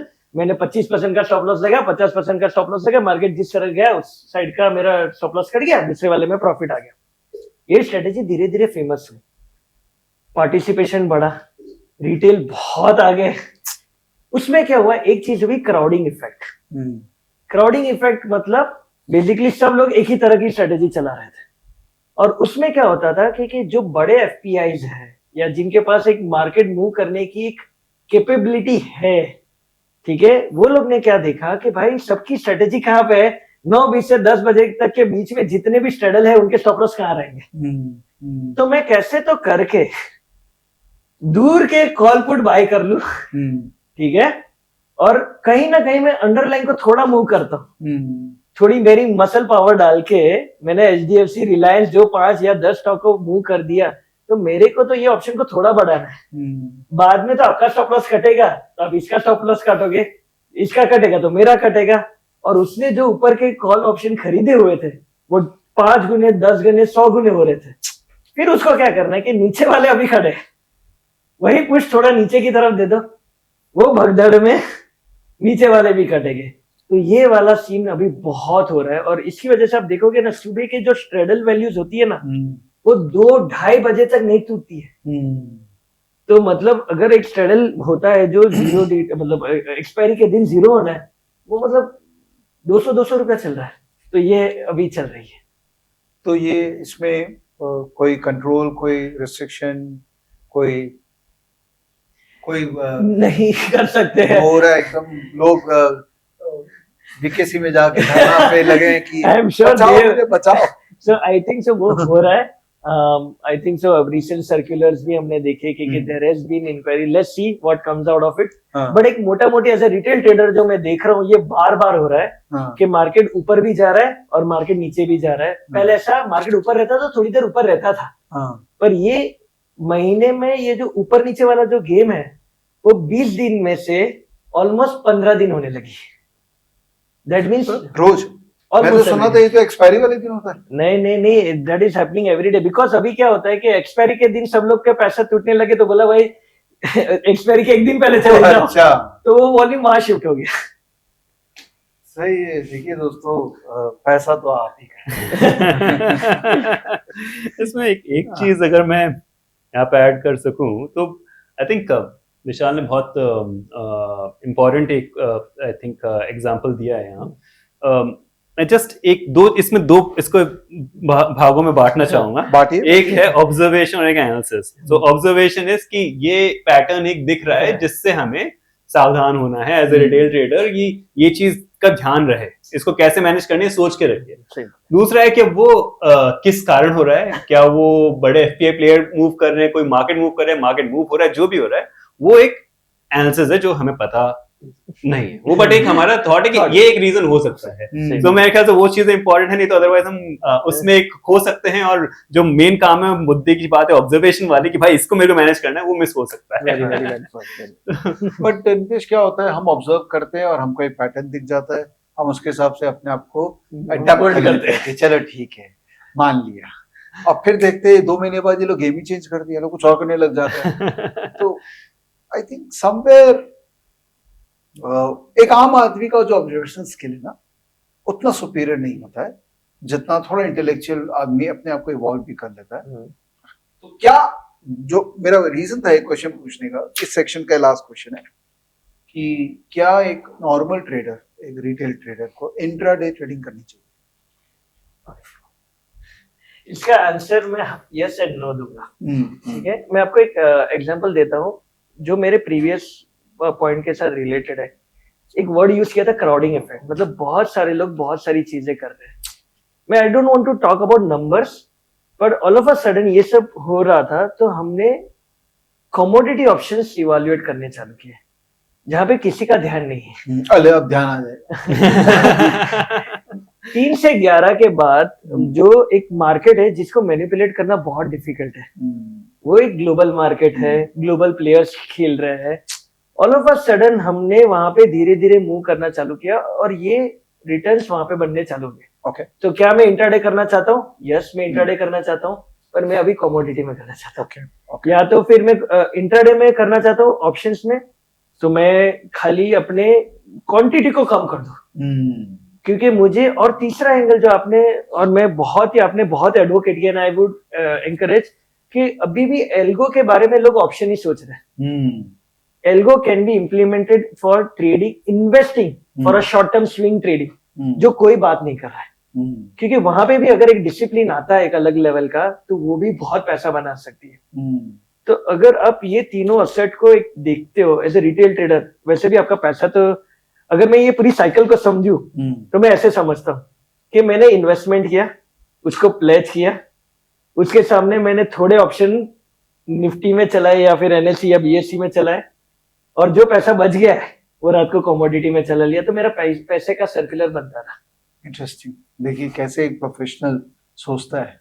वेरी नाइस, आप कुछ ऐड करेंगे? ये आई थिंक वही अपने रिटेल ट्रेडर को इंट्राडे करना चाहिए क्या? और विशाल ने अपना एग्जांपल दे दिया, तो विशाल एक तो भाइयों समझ के रहिए कि विशाल नॉर्मल रिटेल ट्रेडर है, नॉर्मल रिटेल ट्रेडर नहीं है, वो आंसर जो है, अगर आप फुल टाइम प्रोफेशनली अगर पूरा अच्छे से सोच समझ के कर रहे हैं, आप पूरा प्रोसेस आपके पास है, जैसे विशाल ने तो इस लेवल पे भी सोचा हुआ है कि वो पैसे को घुमाना कैसे है, right? Efficiency of money, capital efficiency very important, तो वो सब भी है। लेकिन एक नॉर्मल रिटेल ट्रेडर जितना मेरे समझ में आता है, वो शायद इतना वो तो बहुत आगे की बात होगी, वो एक इनिशियल लेवल नहीं होता है। तो आई थिंक मेरे लिए तो पहला सवाल वही आया था कि जैसे आपने तो बहुत ही ब्रॉड एक पूछा, which I really appreciate, because it starts with algo trading करना चाहिए नहीं करना चाहिए, डेरिवेटिव्स करना चाहिए नहीं करना चाहिए, आपने बोला कि इंट्राडे ट्रेडिंग करना चाहिए नहीं करना चाहिए।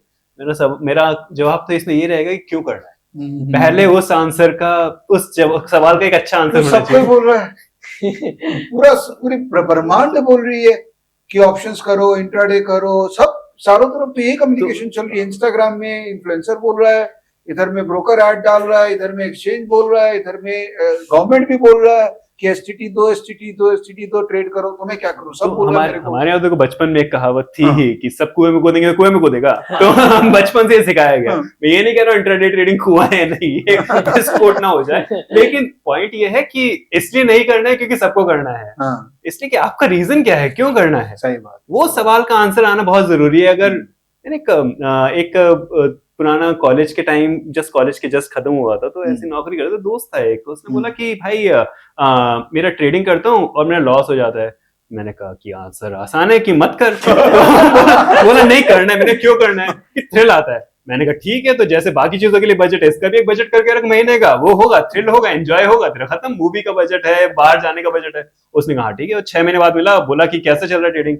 बहुत मजा आ रहा है। मैंने कहा पैसा मन लगी नहीं, लेकिन मजा आ रहा है, और वो बजट ला लिया। सही है, तो नो योर रीजन क्यों करनी है। पैसा बनाना है तो सोचिए फिर क्यों बनेगा, आपका पैसा क्यों बनेगा। आई थिंक एक प्रोसेस वाली थॉट होना जरूरी है। बहुत जेन्युइन सजेशन। आई थिंक ये पूरा वीडियो का अभी तक का ये सबसे इम्पोर्टेंट है कि करना क्यों है, ये तो जानो भैया।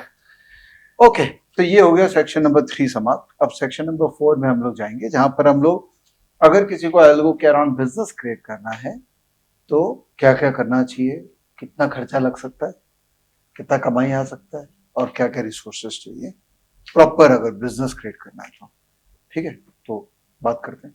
विशाल, नितेश, मेरा एक मानना है कि जब रेगुलेटर कोई डॉक्यूमेंट लेके आता है, चाहे वो व्हाइट पेपर है, चाहे नया रेगुलेशन होता है, एक नया बिजनेस अपॉर्चुनिटी इमर्ज होती है। ठीक है, तो हमारे कुछ लर्नर्स होंगे, ऐसे होंगे जिनको लग रहा है कि यार यहाँ कोई धंधा क्रिएट हो सकता है।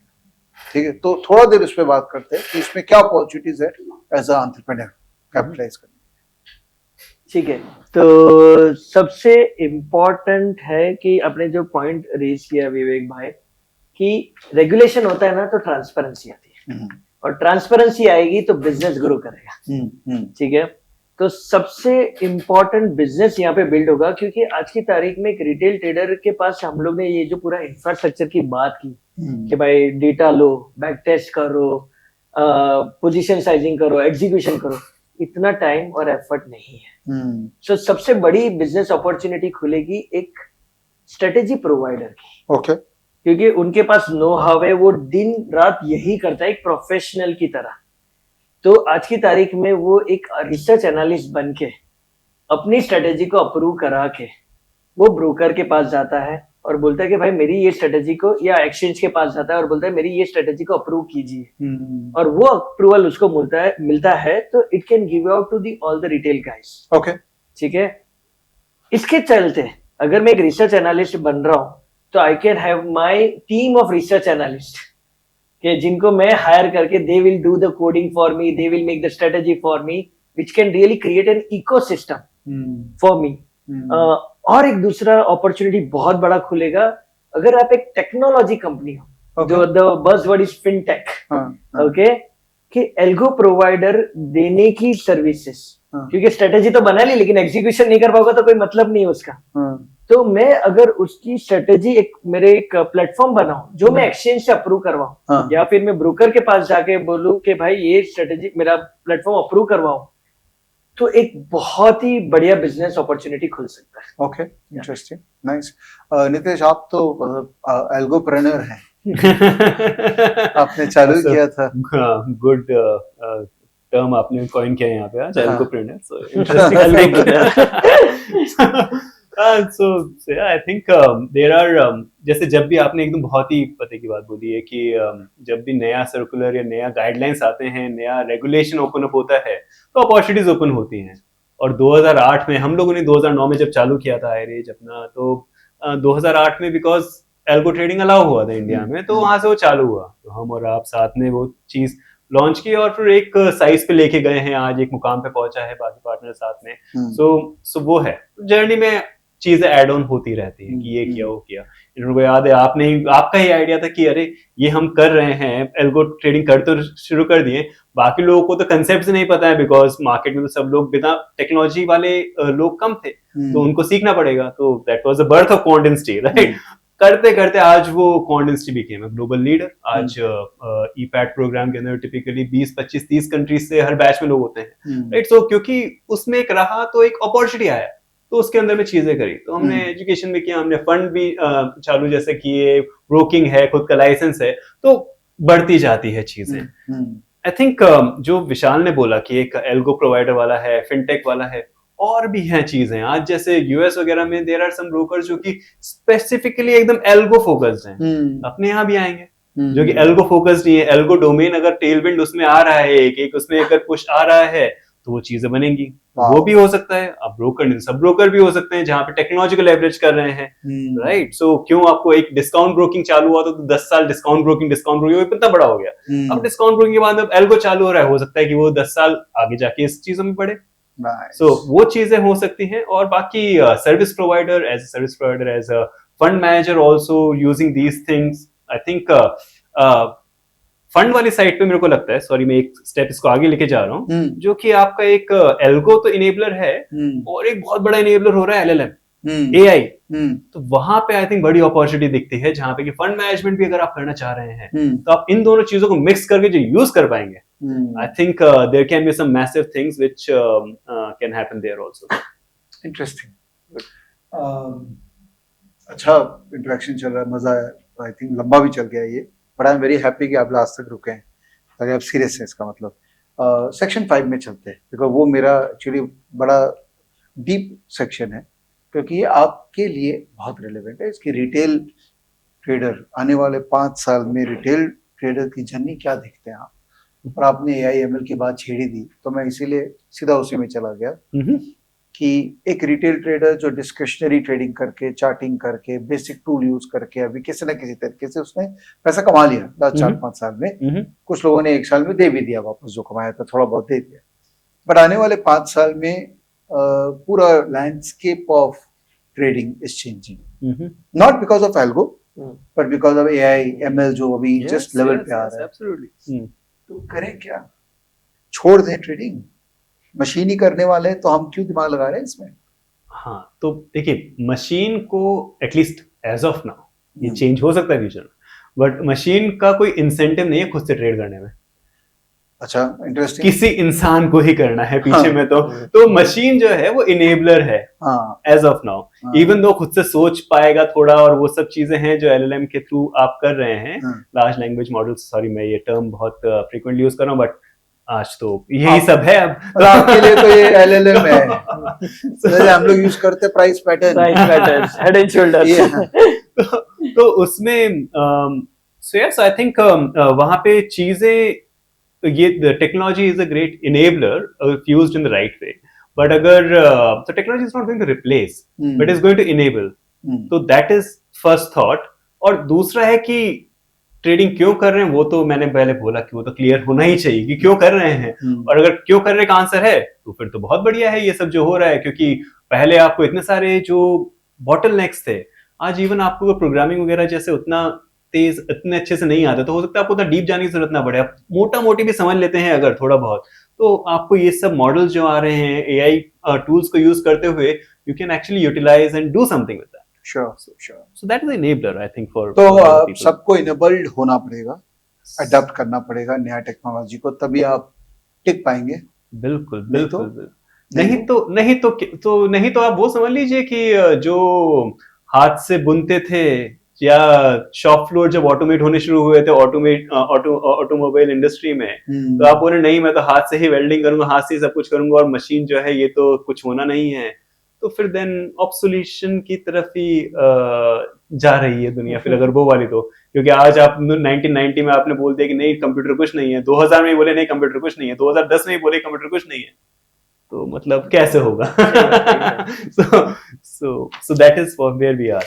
विशाल, आपका life journey I have tracked, आप पहले आप जो थे, फिर उसके बाद आपने एल्गो को अडॉप्ट किया, आपने चेंज किया अपने आप को, यू, और आपके लिए तो एल्गो बैकग्राउंड कुछ था नहीं, और अभी अब मशीन लर्निंग एआई आ गया है, तो how are you preparing for any future? नहीं, डेफिनेटली विवेक भाई, क्योंकि देखो ये करना पड़ेगा, क्योंकि जो नीतीश भाई ने एग्जांपल दिया ना, उसका मैं एक वही होता था कि जब भी आई रिमेम्बर ब्लैकबेरी करके फोन था, which was the most famous phone, और जब भी आईफोन आया तो उन्होंने एक स्टेटमेंट दिया कि nobody will touch the screen, everybody want to feel the keypad.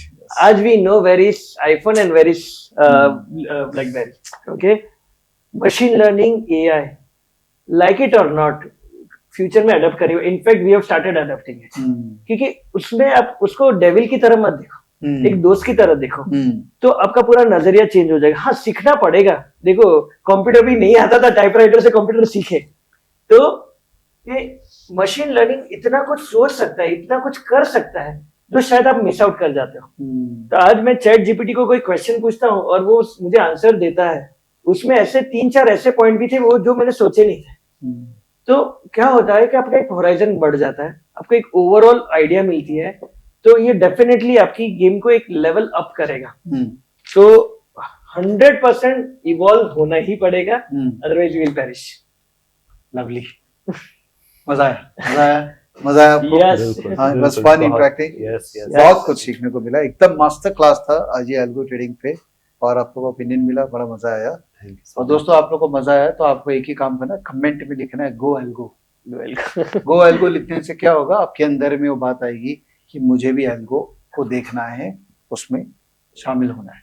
Okay, और हमारे साथ विशाल है, नितेश है, दोनों लगे हुए हैं कि अपने अपने तरीके से लोगों को जागरूक करें और ट्रेनिंग दें, समझाएं, सिखाएं। तो आप इनके साथ जुड़ सकते हैं। इस वीडियो के नीचे इनका कनेक्शंस ट्विटर या कहीं पर भी अवेलेबल होंगे, हम आपको दे देंगे ताकि आप इनसे कनेक्ट कर सकते हैं। Alright, thank you so much. Thank you so much. मजा आया। Thanks a lot. Thank you Vivek भाई। बाय। सी यू दोस्तों। बाय।